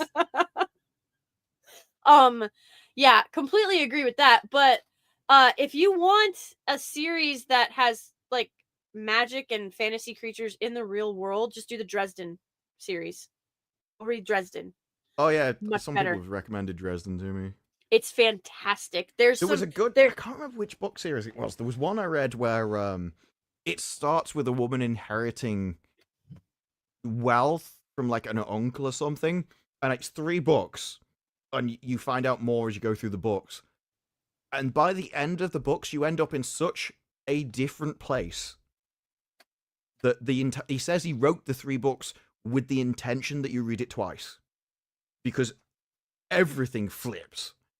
And then when you go back again, you realize, oh, he wrote all of this in from the start, and you see all the signals, and how everything was misinterpreted all the way along. I just can't remember what it was. It was about demons. Interesting. I do not know. It was really well written. Good on you, Gary. Yes. Dresden, for sure. There's some, because see, here's the thing. When it's like not smut books, when it gets to parts that like, because it's been incorporated in stories and whatnot, but like if it gets to that part, I can literally just like flip the page or skip a paragraph or whatever, and it's usually done. Smut books, it's pages and pages and pages and pages and pages of this stuff, and then you get like a paragraph of story, and then it's pages and pages and pages and pages and pages and pages of that stuff. Like, just no. Just no. No. I am not interested. When the 50 Shades stuff was all the right, like, this is the thing. Like, women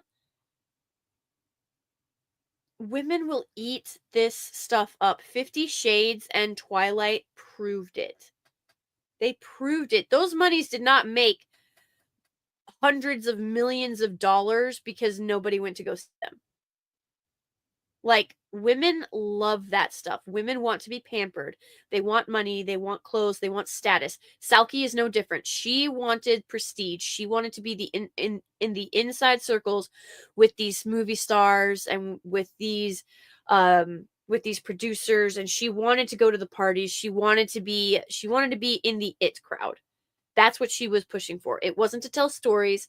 It was so that she could get an invitation. That's what it was.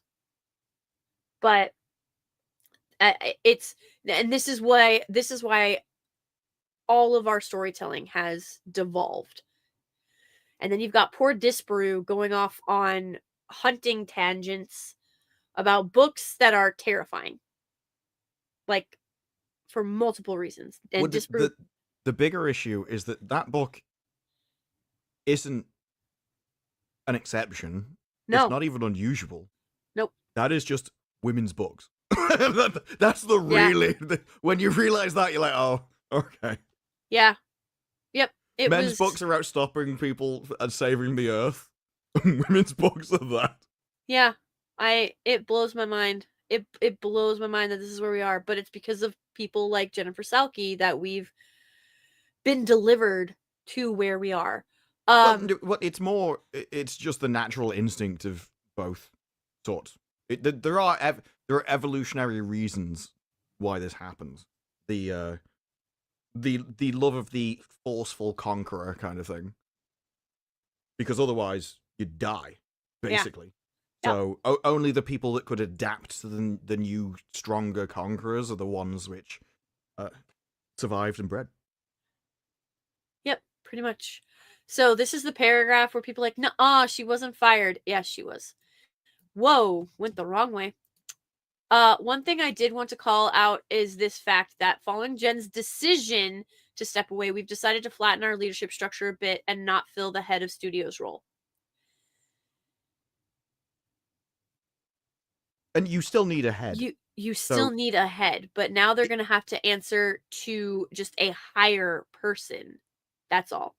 So Jesus. Courtney Valenti and Vernon Sanders will now report directly to me, while Sue Kroll will continue her role leading global marketing. So these two different branches, film and TV, are going to answer to Mike. Now, like, that is the thing. He is taking it over. I'm glad to see Epic Mike's getting up in the world. I know, right? Well done, Epic Mike. Well done. It's good to see you finally He's finally conquered Amazon. All right, the power of his afro has finally done it. But this is the message. This is where we're at. Jennifer Salke is out, and Amazon is still going to produce shit because they didn't learn their lesson. They didn't learn their lesson. Hello, Stieg. Liberal women have ruined fantasy. Oh, absolutely. Male feminists are even worse. But feminists are just, whether they're male or female, are terrible. But male feminists, they are using it as a strategy to try and get in the pants of these psycho women. And I don't know why. Don't put your stuff in crazy, men. I had to tell that to my, like, that's always, like, when I would have to do release for, like, Liberty or whatever. I mean, that doesn't really help, though. That's just going, be celibate. Yes! Yes. Until you get married. Don't put it in crazy.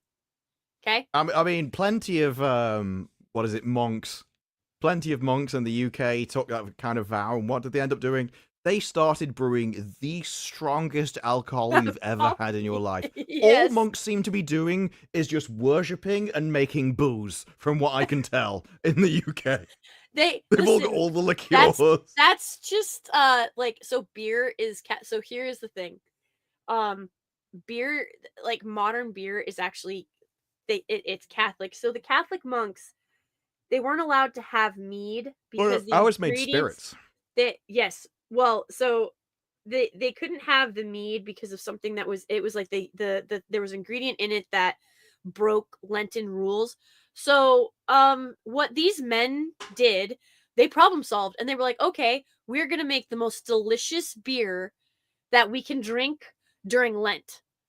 That will be okay. Like, Jesus will be like, yeah, that's fine. And then they did. They brewed a beer that you could drink at Lent. And then they were like, hey, what if we made stronger beer that we could drink when we are not in the season of Lent? And so, like, the world's strongest beer was brewed because Catholic monks decided to problem solve. Yeah, like, this is just what happened. They have so much pent up frustration, they just get pissed. They literally, monks also, they are also the reason that coffee spread the way that they is made. Like, the way that Italian roast is done is because of Italian monks. And so, like, if you look, when monks get bored, when they're no longer, like, in charge of scribing something, it's always they're always trying to make, like, a stronger alcohol, right? Like, just shy of making you go blind. It's kind of admirable, really. Killing you outright. Like, they're like, look, if I'm gonna have to be celibate, I've got nothing else to do. I may as well get pissed. Bro, what is going on? But there was another one. The joke is that, like, in Ireland, I guess, Irish whiskey is Ireland's probably an exception. I mean, everyone's pissed there all the time. Like, Irish whiskey was like basically it was not as good until the Catholic, monk went there. the like monks went there, and then they made it They're better. like, no, this is crap. Holy shit, Raider! 50. I don't even have 50 people on this stream. Oof. Thank you. You know what that the means? Incredible. You're gonna have to play Lethal's. I don't have the clip. We can't paint the town red, okay? We could look at one of the old streams. Let me see. Let me see. I can here. I can give you. I can give you my here. Here you go.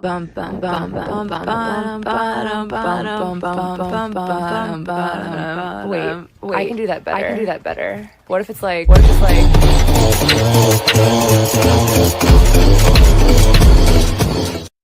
That's what I got for you, bro. Paint the town red, Raider. It's a 3 whole day, Three baby. whole day. I still remember when you guys explained to me what that was. That was a horrifying game. I don't know. For me. You couldn't yourself. I was like, I'm sitting here and I was like, that doesn't even make sense. And they're like, think about it. And I'm like, no, like literally, there's no three, like I don't get it. Like what exactly are you talking about? And then this mofo right here drops. I mean, given the context, I don't know why it wasn't obvious. Because that's nasty. The best bit was, I couldn't see the chat, so I didn't know when Raider had donated. The only time I ever knew is because you'd always go, Raider! And it's like, oh, he's done it again. It was so bad. And Lethal had normally seen it as well, so with that, I just, Raider! And then immediately play. John would always just laugh maniacally. Mike would be so happy. Lethal would get a kick out. It's just it was the best part of the stream. God, it was terrible. I hated that clip. So it haunts my fucking dreams. It's terrible. Raider, you are a scholar and a gentleman, and I appreciate you so much. Thank you for the insanely generous gift. You are incredible. I don't even know what to say, but outside of thank you, that's truly humbling. Especially considering what Disparu just fucking read to everybody on this stream. Like, yeah, you can buy the book now. No, don't go. Do not buy that book. Don't do that, please. Ever. I'll get the audiobook. That's what Shad said to do. Don't read Wheel of Time. Get the audio, bro. You didn't even give him the hard names. Like. I couldn't remember a lot of them, like, especially with the spelling, so I just Googled a list and was selecting, like, the harder ones. Gotcha. Okay. Yeah, I'm sitting here and but it's true because I didn't read the audiobooks, and so I remember the first time you and I talked about Wheel of Time, and I called them Isids, and you were like, what? And I was like, Isids. Oh yeah, the Aes Sedai. Yeah, and you were like, yeah, and you were like the ISD, and I was like, is that how you say it? And you were like, I don't know. Oh, just how I've read it. that's so it's so crazy because I read it different than you read it, and so then we went through and compared names. Yeah, like she'll always be Egwene to me. Yeah, and Nynaeve. Yeah, so he was like, how would you say this name? And I was like, oh, isn't it? I thought it was like Gwen. So I was like, isn't it just Egwen? And well, the thing is, one of the differences between England and America is that, I can't remember which one it is. I think we put the emphasis on the first vowel and you put it on the second, or it's vice versa. I think it's vice versa. You guys do the second vowel and we do the first vowels. And so it was really interesting to hear how we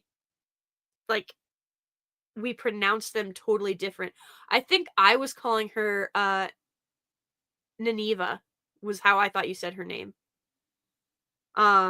So yeah. And I think it's something really bizarre. I think it's more like Nynaeve or something. I'd never got that in a million years. Yeah. But she'll always be Nin. It's how I read it for decades. So I'll say it and they're like, don't you know how to actually say her name? And I was like, yeah, the way that I read it for fucking years, bro. Like, my attitude is I'm correct.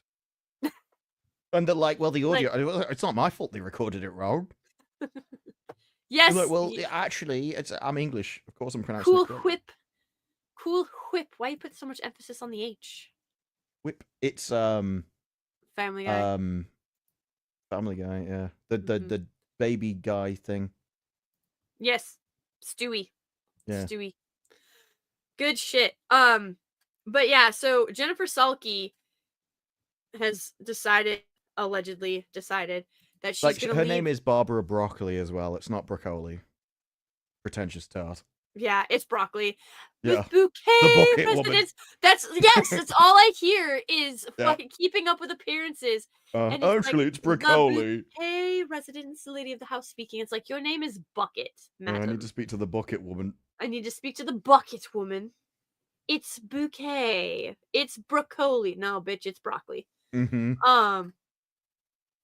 Yeah, insane. The insane amount of cope and stuff like that. Okay. Pick your diction. Real history in etymology is always more interesting when using all options. Yeah, so here's the thing. Because it's a fantasy world, unless he gives us the etymology, I can't do that. This isn't like Tolkien where you could literally go into like Norse and Latin and Greek and Anglo-Saxon and pull out roots. He threw words together and called it a day, and there is like Tal Aaron Hirod or whatever it is. Like, this is not. These are not words. There's not. I get what you're saying. Like, as you read, you choose the etymology rules yourself to pull from, so that I call them schlur. Like, I get what you're saying, but unless they give me at the very beginning, if I don't have like fantasy books come with, or they should, they like. Have you noticed, Disbrew, by the way, that female authors tend to be very skimpy with the maps and like the world building in general, but especially the maps. And if they do have a map, Yeah, because they don't care about things; they care about the social element of it. So it it's tends the to people's be, interactions which matter to them and the relationships, and not the world. it pisses me off because I need those things. Like, that's one of the biggest disconnects with me and my sister and I, and like my cousins and I. Like, when they gave me they were like, here, you'll probably like this one. There's nothing graphic in it. We can agree to disagree on that. But as I'm reading it, it says he kicked in the door and threw her down on the bed. Okay. Yep. I was like, what door? What room are we in? What part of the castle are we in? How big is this room? Did he have to cross the room to throw her down on the bed? Or was this like a servant's quarter where he just kicked her in, or kicked the door in, and there's the bed, and so he can literally just toss her down right there because there's no steps needed? Like, build the fucking room for me. Is there a fireplace? We know that it's raining outside. It's actually hailing outside, so we know it's fucking cold out. So like, is she like, what is like build? What kind of bed is it? Is it a 4-poster bed? Is it a servant's like cot? Is it a fucking mat of hay on the ground with like Someone was reviewing the language of 50 Shades of Grey. I think it was that. I think it was that book. It was when the movie came out. I think someone was talking about the language of it. That she's such a terrible author, just from her language, so basic. And I think one of the examples he used was the red cup sat on the big table, and it's like a child had written it. It was just yes, the cup, and then the large guy went over to the big room. Yeah, it's terrible because as I'm reading like these books that they're like, you'll probably like this one. I said, you cannot think that these books are actually well written. But they don't care. They just want to get to like the drama and it's not about the writing, it's about how it makes them feel. Yeah, it's disgusting. Because it's erotic, you know how it makes them feel. Like, but it's terrible, right? Like, it's terribly written. It is so horribly written. They are and I'm constantly grabbing their tin of baked beans next to them. I don't know what that means, but that's got to be a British thing again. It's a fucking can it was more of to beans. disguise it from YouTube. It's a can of. It's not a tin of beans. It's can. It's a can. It's an aluminum can. It's a tin, but the tin was less important than the beans. Okay, I honest to God have no idea. I don't get that reference. I believe you. Well, if you don't get it, then the AI won't either. Good. But the thing is, like, there's no world building at all, like none whatsoever, because they're a perfect example. She's and this is how you know also in shows, the thing that pissed a lot of people off about Rings of Power, there was no sense of like distance, there was no sense of scale, there was no sense of anything. Like you couldn't Now, I pinpoint. think that was done deliberately because they were compressing thousands of years together, and I think they didn't want to be very specific about it, specifically because they knew it broke canon. I don't think they're that smart. I think it was just terribly done because a woman was in charge of it, and things like distance and scale Well, it wasn't, was it? It was and the journeying. two blokes that did it. No, Now, like they do yes, seem rather effeminate, and so yes, I think but that matters. I think you end up with the equivalent. JD Payne and Patrick McKay, I think, did whatever Jennifer Sulky wanted them to do. And so when she was like, just show a map of it really quickly and then zoom in on it, like it was all hollow and there was nothing of any substance in that entire freaking show. But this is a constant problem I see with, particularly with female authors. Like I have gripes about male authors too. No, I don't think I'm perfect. No, I don't think I'm better than everybody. I am simply pointing out that there is a consistent issue. And this particular issue is the world building sucks. And the excuse every fucking time, the It's just because same they don't excuse. consider it relevant. That's what it No, is. Like it's it's not not relevant that. to them. The excuse that they use is, well, I don't want to rob the joy of you building your own world and using your own imagination to see it the way you want to. Yeah, That's a their particularly women thing. that's what they fucking fall back on is, well, I want you to imagine this world the way you want to. I don't want to control your fantasy. Bitch, What it's your book. What that means is, I know that none of you can conceptualize. I can't either. But what you can do is project your own world into it. And so they basically just make their life in the book. Yeah, that's basically Because it's the only thing they can comprehend, when because they can't conceptualize it. but I the mean, thing is, the readers of these books, like I used to work at a university, like the women that, and it is crawling with liberal feminists, and they would all say the same thing. I love that I get to imagine the bedroom or the room or the hall or the yeah, because it'll ballroom, just like be their room. yeah, like it'll be their room, but they'll slightly change it up to like fix the, or to match the aesthetic of the story that they're reading or whatever, right? And so Their room, a hotel bedroom they've seen, their friend's bedroom. yeah, What I mean by say their room, I essentially mean something they've experienced and already have a memory of. yes, exactly. They will say that every time, because when I pointed out that there was no world building, I have no sense of scale. There, like, it is impossible to determine where anything is because there's no maps, there's no descriptions, there's no nothing. They literally said, I know, isn't it great? You can just literally build the castle of your dreams. And I'm like, no, that's fucking terrible. That's lazy ass writing. You are not supposed to put that on the reader. But then you listen to these female authors and it's like, we don't want to rob the reader of of what they want to see, of what they are, how they picture it. Like, we don't want to force. Because if they wrote a description, their readers couldn't imagine it. Yeah, They wouldn't get the satisfaction. Not unless it's just so, yeah, because here's the reason why. It's because it would be a shit description. It would be a shallow. Well, no, I mean because they can't conceptualize, they can't imagine the room. You give them something to imagine, they can't do it. The only things they're capable of thinking of are things they've already experienced themselves. So if you give them something outside of their experience, they can't build the picture from the words. That's horrifying. Well, I it's hope the same that's reason not... they can't understand somebody else's perspective, which is why they always treat themselves as the default. Because they can't imagine another person existing. It's why they go, oh, you doesn't like racism. It's like, well, it's because they like it because of the racism. So they assume you dislike it for the same reason. Yeah, because they can't imagine another reason existing that they don't have.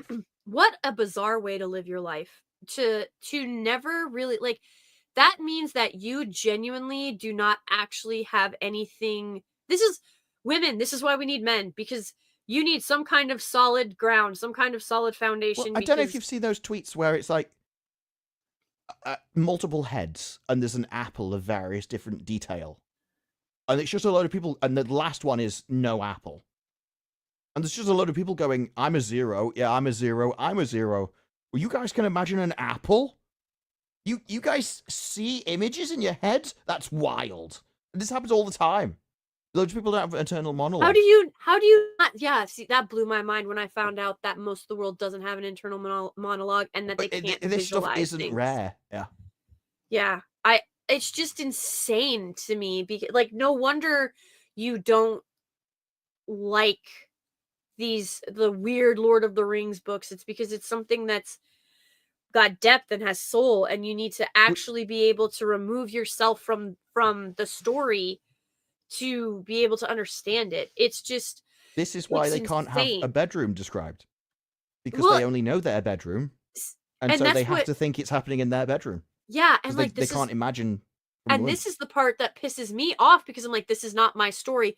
Why am I? This is the same problem I have with fucking self-checkout. I don't work for Walmart. I'm not getting paid by Walmart. Why the fuck do I have to ring out my own groceries? I support self-checkouts because I don't like people. I agree. Like that. If I don't have to mess around with somebody else, that is I'll fine. Go to the machine. Thanks. But this is my point to like I don't work for Walmart. Why am I having to check out my own groceries? Like I'm not a cashier. You are not paying me to like make sure that your freaking not quotas. Oh gosh, I know what that's called. Inventory is correct. I'm not here to make sure that you meet your sales goal. Like that's not my job. I am literally a customer. It's wild to me that is something that we do now. And then Walmart wants to bitch because people aren't using self-checkout correctly. Well, it's really hard to bitch about something that you want done a certain way when you can't train tens of millions of people to do it the way you want them to do it. Like, that's not, like, this is why you have employees. I'm all, like, it's just wild to me. But it's not my job to do inventory and stuff for Walmart. Likewise, it isn't my job to do the fucking world building in your show or in your book. Like, describe the fucking room. Are there so a couple of my girlfriends, like before you go on another story, it is 4:15 a.m. here. Okay. So I'm gonna have to head out. Okay. Everybody say bye to Disbrew really quick. Pam, Mike DeLuca, and Well, Pan you can carry Abby. on. It's just I need to go. I was just gonna let you know. So I want your thoughts on this, and then you need to go to bed. Amid box office flops, DeLuca and Abdi, Mike and Pam, at Warner Brothers say that they didn't want to fail they didn't want to fail him. Well, nobody wants to fail. Whenever this is one of the things about the Marvels and Willow being, the perfect masterpiece of entertainment creation. Oh my God. All of these things are the best work that the people making them could possibly produce. Like, this is their high point in life. And it's why you're only ever as good as your last piece of work, because it's the best thing that you can make. And so if over time your quality's gone down, you shouldn't be around for the next one. If you produce crap, you don't get another opportunity. Oh, sorry, you've just wasted $200 billion or $200 million. Goodbye. And it just... Yeah. There is an attitude like, well, they're just lazy. It's not lazy. They're trying. They're just producing crap. Yeah, they're not talented. Of course, I'm bringing up Willow. Like, Willow is like one of the highest points of entertainment that's ever been made. In thousands of years, they will look back on Willow and gone, this was civilization's peak. Disney is attempting to scrub it from every corner of everywhere. So good luck with that. No one has ever packed so much talent into such a tiny person. So real quickly, DeLuca and Abby, they had the hit Barbie in 2023, so 2 years ago, but that was under their predecessor. Like, it was started under their predecessor. The studio has been hurting. This is fucking Variety. The studio has been hurting as its film slate for 24 crashed and burned. So far, 2025. You also have to remember, if they want to take credit for Barbie, they have to take credit for all of the failures. Yep. You don't get to pick and choose. Nope. So, So the Barbie is the win, and it wasn't theirs. 2025 is off to. It relies heavily on special effects. Mickey 17 and Alto Oh, Nights. Mickey 17 was awful. And Alto Nights, I saw the trailer and I was like, this looks awful. these will set the studio back at least 110 million in losses. Until this month, DeLuca and Abdi hadn't seemed as concerned with the balance sheet at Warner Brothers. Over their Not their long money. career, right, the pair have branded themselves as filmmaker champions who love to take big swings. But with morale on the lot dangerously low, industry-wide chatter and numerous reports suggest that DeLuca and Abdi's days running Warner Brothers could be numbered. Sources say the pair have lost the confidence of Warner Brothers Discovery CEO David Zaslav. They should have lost it a long time ago. Whose impatient management style is focused on the bottom line. He isn't impatient. He is bottom line focused. He's not impatient. He allowed people to make decisions that shouldn't be making decisions. I'm gonna head out. Bye. That's it. Bye, Disbrew. Beetlejuice was their win. And Furiosa and Juror number 2 weren't. Joker Foil of Dew was also a bomb. So mounting pressure has been corrosive for DeLuca, Abdi, and their team sources say are creating that Warner Brothers insider described as a swirling fiasco of tension within the motion picture group. These execs have wasted opportunities again and again and again, and it's finally biting them in the ass. I am blown away at just how wild this is and that this didn't come sooner. Freaking, Warner Brothers has been circling the drain for ages now, making, like, I have posted, I don't know how many times on my Twitter or on my X that, like, they cannot get out of their own way.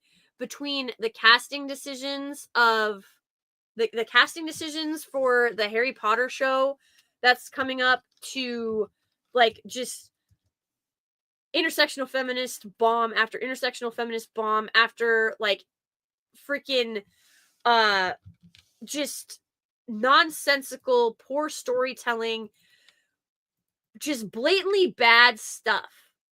It's just insane. That they still have their jobs. They have lost this studio so much money. I do not understand how they are still, like, how is this still reality? How do you still have a job? If I effed up this bad at any one of my jobs, my ass would get fired. It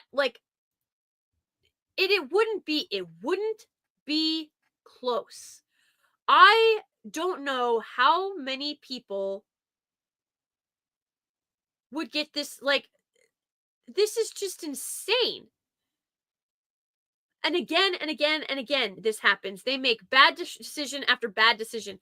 They try to call it a nondescript building. Warner Brothers, it got announced yesterday, Warner Brothers is demolishing Looney Tunes building. Like, where they made Looney Tunes, not the water tower, but the building where all of the production and art and everything was worked on. They're bulldozing it. They're tearing it down. Warner Brothers is making the most ridiculous, nonsensical, anti-customer decisions ever. And this is where I really wanted to get to. The town has whispered that Peter Safran, the co-chairman of WB's DC Films, could possibly inherit control of all Warner Brothers if things continue to go south. Peter Safran is who they have up to bat to take over.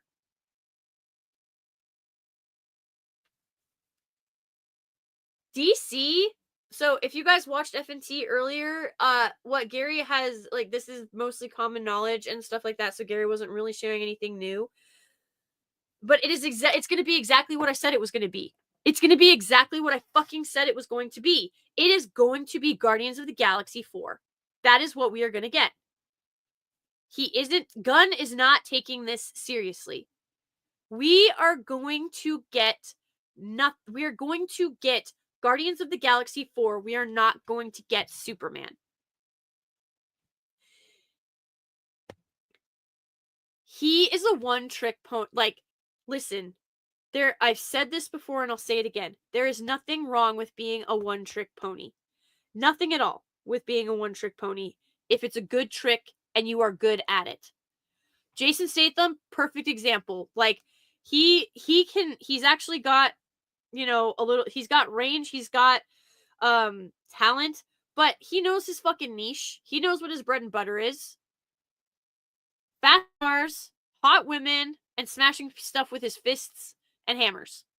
Breaking people's faces off. Okay? That's what it is. That's what sells for him. So that's what he does. He's not ashamed of it. He embraces it. That's who he fucking is. He is an action star. And it is that simple. He's not over here trying to be Shakespeare. He's not over here trying to pretend that he's a fucking powdered wig, high-nosed, high art, in like any of this trash, okay? And I'm not saying that action films are not art in their own right. But they are insanely different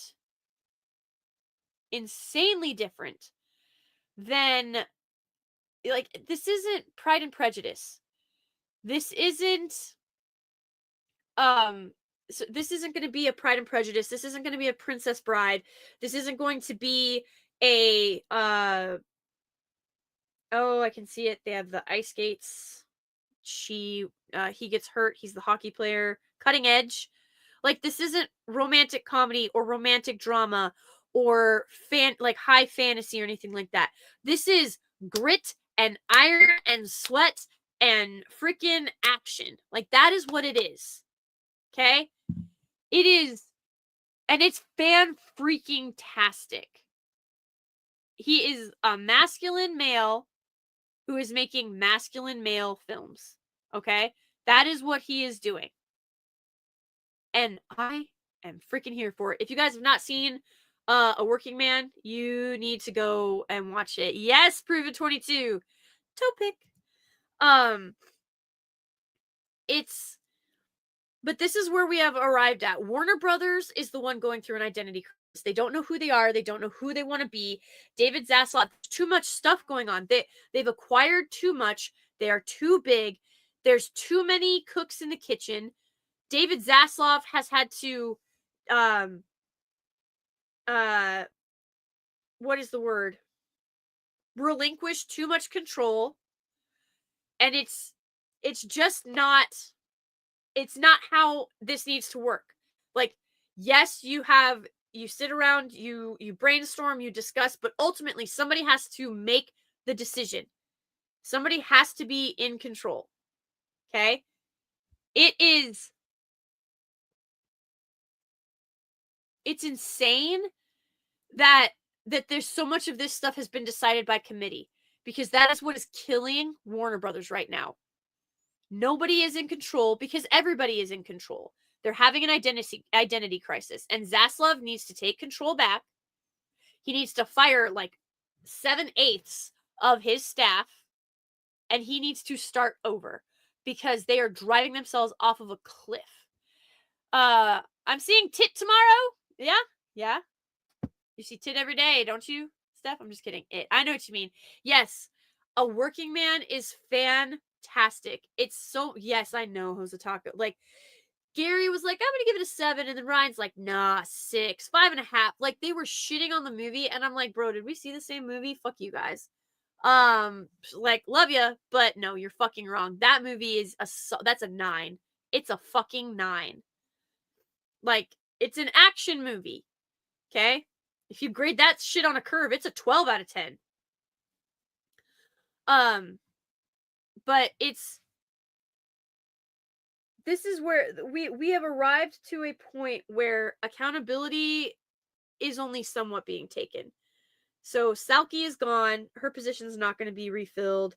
DeLuca and Abdi are at risk of being let go. But it's still not going to change anything, because the people who are the ideological activists who think they are the greatest people in the world and have just all of this insight are still there to destroy the company. They're still going to tear it down. They're still going to bring it down just by the virtue of them being there. And so for David Zaslav to not be taking back control of his company, and I'm telling you guys right now, if Superman doesn't make over $1 billion, and I mean, well, I'm not talking like $1,075,000 or $1,000,000,000. I mean, it better clear that bitch and fast. Like, we're talking within a month, clear $1 billion. It's because the stuff that Gunn has produced already tells me everything I need to know about what to expect of Superman. This isn't going to be a Superman movie. This is going to be an ensemble movie with Superman in it. And that is a fucking problem. Gunn is going to be a death sentence to the DC universe. I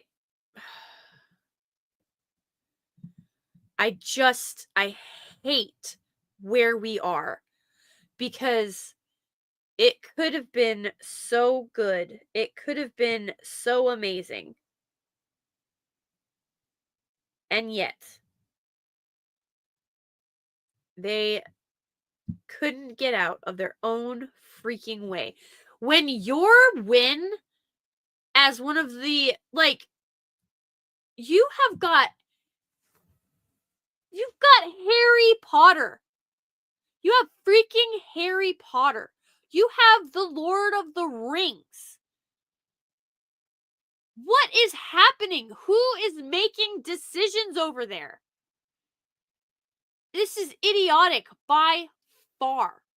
When your win is a 35, 40-year sequel, we have a freaking problem that honestly didn't perform that well. Really, truly, it didn't. Your win is Beetlejuice. That is not good. That is not good. Oh, and they just swirling fiasco is freaking accurate.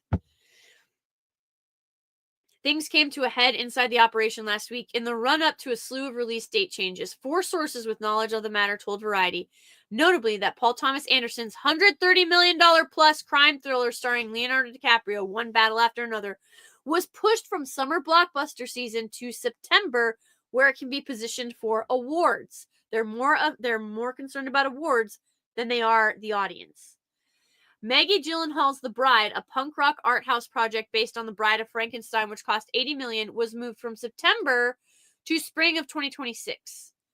In the days prior to the date changes, DeLuca and Abdi had taken to having shouting matches in the office they share on the lot, 2 sources said. Another studio insider said the executives were openly bickering with their marketing team on group emails. When asked by Variety, Abdi pushed back on the notion she and DeLuca had turned on each other. It's impossible to me, she said, DeLuca adding that friendship goes back over 30 years and exists outside the business. We are ride or die. Oh, they are fighting. They are absolutely fucking fighting. 100% guaranteed. Either if you have a friendship that goes back 30 years and exists outside of the business, if you're not fighting, then you're not real friends. If you can't call each other on your shit, you're not real friends. And that's just a blatant fact. Both denied open hostility. Okay, so it's closed hostility. Got it. With their team via email or otherwise. Abdi said she and DeLuca present as is. We're from Jersey and Brooklyn, spirited and passionate leaders. They are fighting so badly. There haven't been aggressive conversations or emails. It's all about what's going to be best for the movie. Bro. It must be worse than we thought. Holy crap. The fact that she's bringing up the fact that they're from Jersey and Brooklyn, 2 areas of America that are known for literally having knockdown, drag-out brawls over nails. And I mean the nails on your fingers, not necessarily the nails that go in walls, but I suppose those nails too. This studio is in big trouble. Big trouble.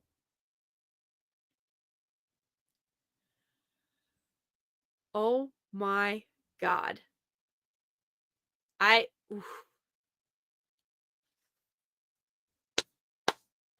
Good freaking luck, Warner Brothers. So Amazon is crashing and burning, and Warner Brothers is crashing and burning. Mr. Zaslav, I will make you this pitch. I do not come from money. I come from honest, blue-collar, hard-working individuals who built lives with people that they love and built a family that was able to instill values and critically think about situations. I am not going to ask you for hundreds of millions of dollars 10 times over.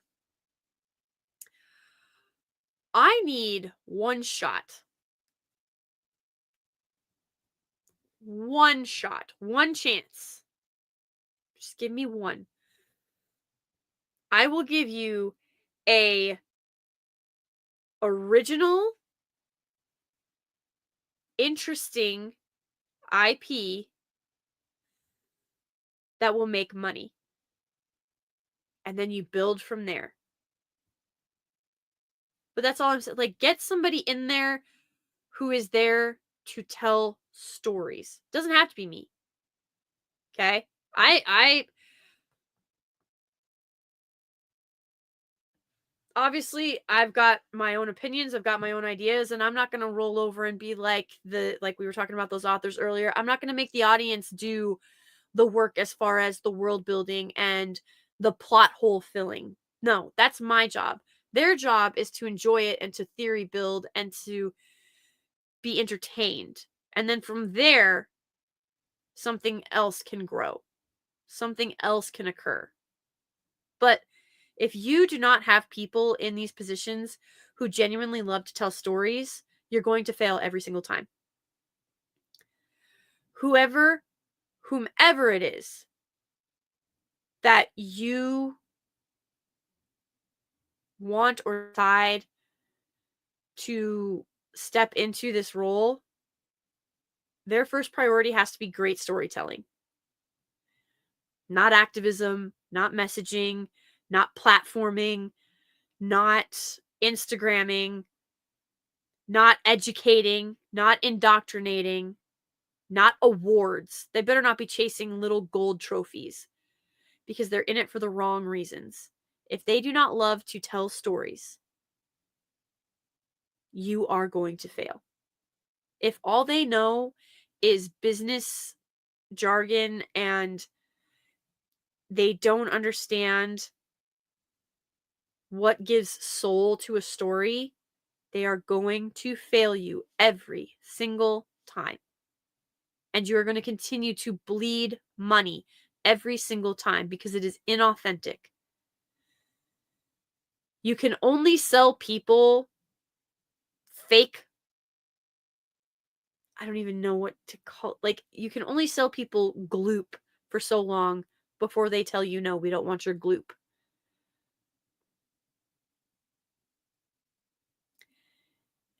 There is such an incredible library at your disposal. And there is so much ability and potential to rise to what you used to be. But because you are fundamentally misunderstanding what makes a movie great for an audience,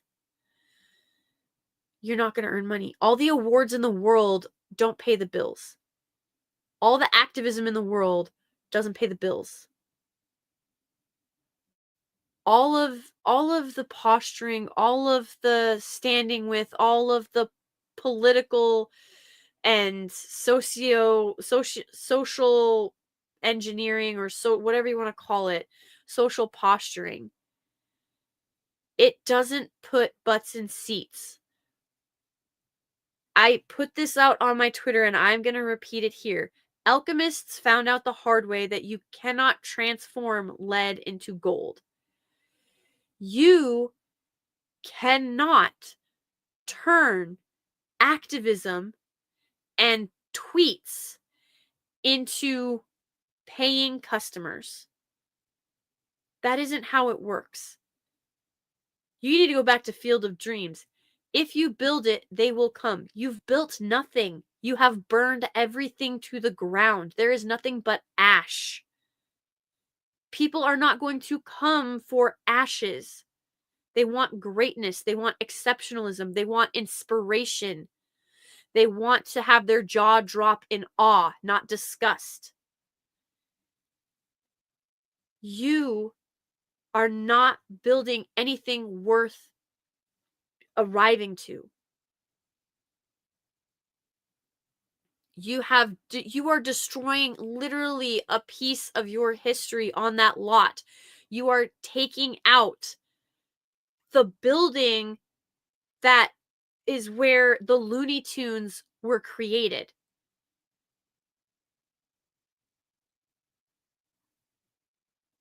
This isn't a difficult concept. There is no modern audience. That market doesn't exist. There is just the audience. It doesn't matter what game you're playing, the rules stay the same. I know you went to business school. I know you know what a cash cow is. I know you know what a dog is. I know you know what a star is. Okay? I know you know what all of these things are. You can't get cash cows when you're delivering absolute dog on everything. Throwing money at this doesn't solve it. You need people who are hungry, who are passionate, and who have just a burning desire to create. That's what you need. It doesn't matter if they have 5 million TikTok followers or 7 million Instagram followers. That's not your audience. That's their audience. And you might think that, oh, well, they'll follow this individual anywhere. That isn't true. This has been proven. Anybody that streams this, there's a reason why there are people that simultaneously stream on YouTube and Rumble and Twitch, and I forget all like the other, but like X you can live stream on now too. There's a reason they simultaneously stream. It's because audiences tend to not cross over. They're comfortable where they are. They like what they know. They're going to stick with where and what they know unless they are given a reason. Kick. Thank you, Jose Taco. Unless they are given a reason to change. And the individuals that you have been picking are not leaders of the industry. They are not even leaders within their own communities. They are not examples. They're not talented. They are not awe-inspiring. You are self-sabotaging because you are trying to take shortcuts. And I will quote Tolkien because he is not wrong. Shortcuts oft lead to long delays.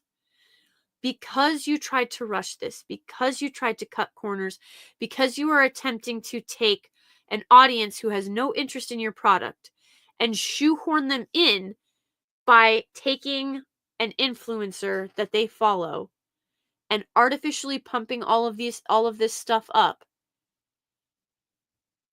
Everybody knows how full of it you are. It isn't authentic. It's not for the audience. You are here for awards. You are here for prestige. You are no different than Jennifer Salke. You just want into the in crowd. 100 years of legacy, you are just going to toss in the trash for 15 minutes of fame. I have said it before and I will say it again. You can have respect or you can have attention. You will seldom have both.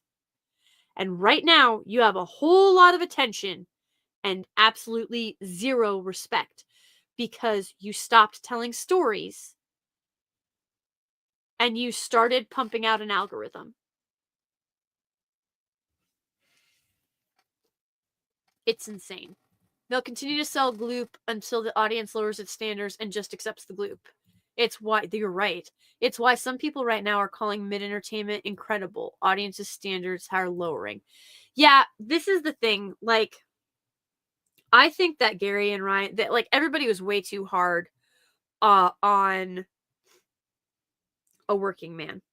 Like, way too freaking hard. It is, I will do a spoiler review after opening weekend. But I think a lot of people are overlooking some actually really genius, like, oh God, this, I don't want to spoil it. I will put it this way. I actually missed a father-daughter dynamic because one of the individuals was not actually present. But as I was going through my notes and as I was replaying the film in my head, and hubby and I are going to go again tomorrow. Like, that's how much we liked it. We're going to go a second time. And I haven't done that outside of a kids movie with like my littles when they have like the $4 matinees during the summer. I haven't done that with a movie in I don't know how long. It's been a long time. So it's a breath of fresh air. It really is. It's just devastating that this is what we've become. But you're right. Mid-entertainment has been now seen as incredible because we've been so starved of exceptional entertainment for so long. But A Working Man, I thought, was absolutely great. It's a fantastic action film. It's an action thriller film, and I really like it. Yeah, they can't take social media follower count and make an actor a success in a movie. Absolutely. I quit my art directorship. Former employees asked me how to train a new one. I said, you can't. It's a lifestyle of the heart. Yep.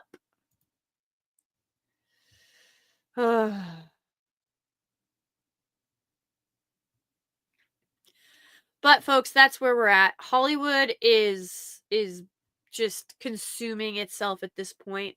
People are panicking. Jobs are on the line. And honestly, they should have been on the line a long time ago. But if Peter Safran takes over the entire operation at Warner Brothers, I don't know that it's going to make any difference because there are so many activists inside of DC. I just don't know. I don't know. I don't have the answer, guys. I really don't. But the best solution I can think of is fire everybody that it refuses to work outside of their comfort zone, or in that matter, work at all. Because we've all seen those videos of my life, a day in the life of me, a software engineer, and you're like, you're not designing software at all. Yes, I have taken the kids to the drive-in. They love it.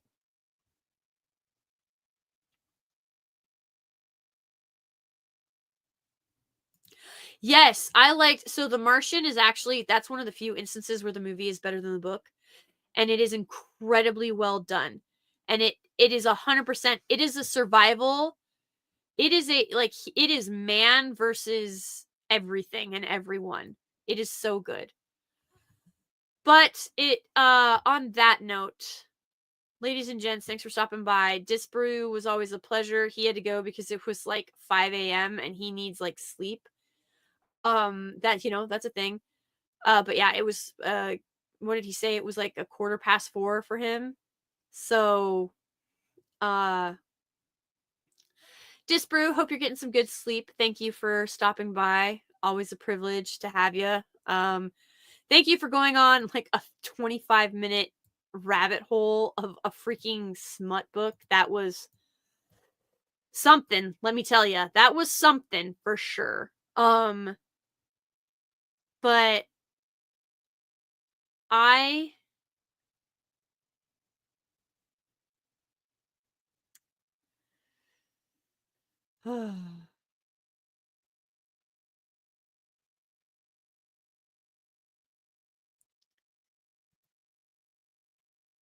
just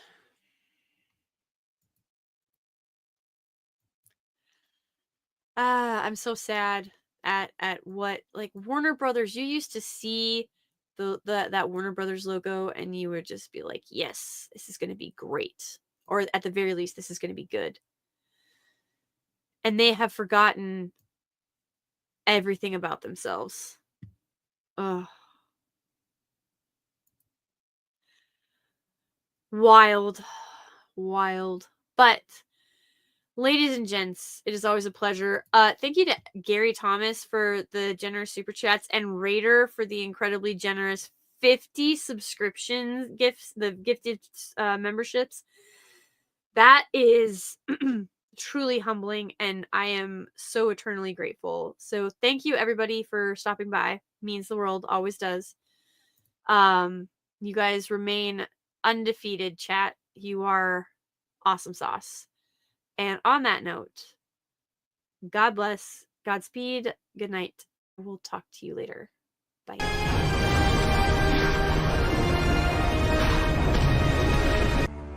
Fly, you fools!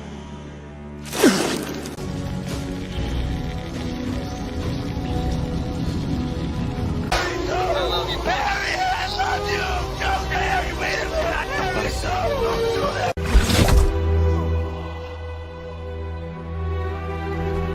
I have been, and always shall be, your friend.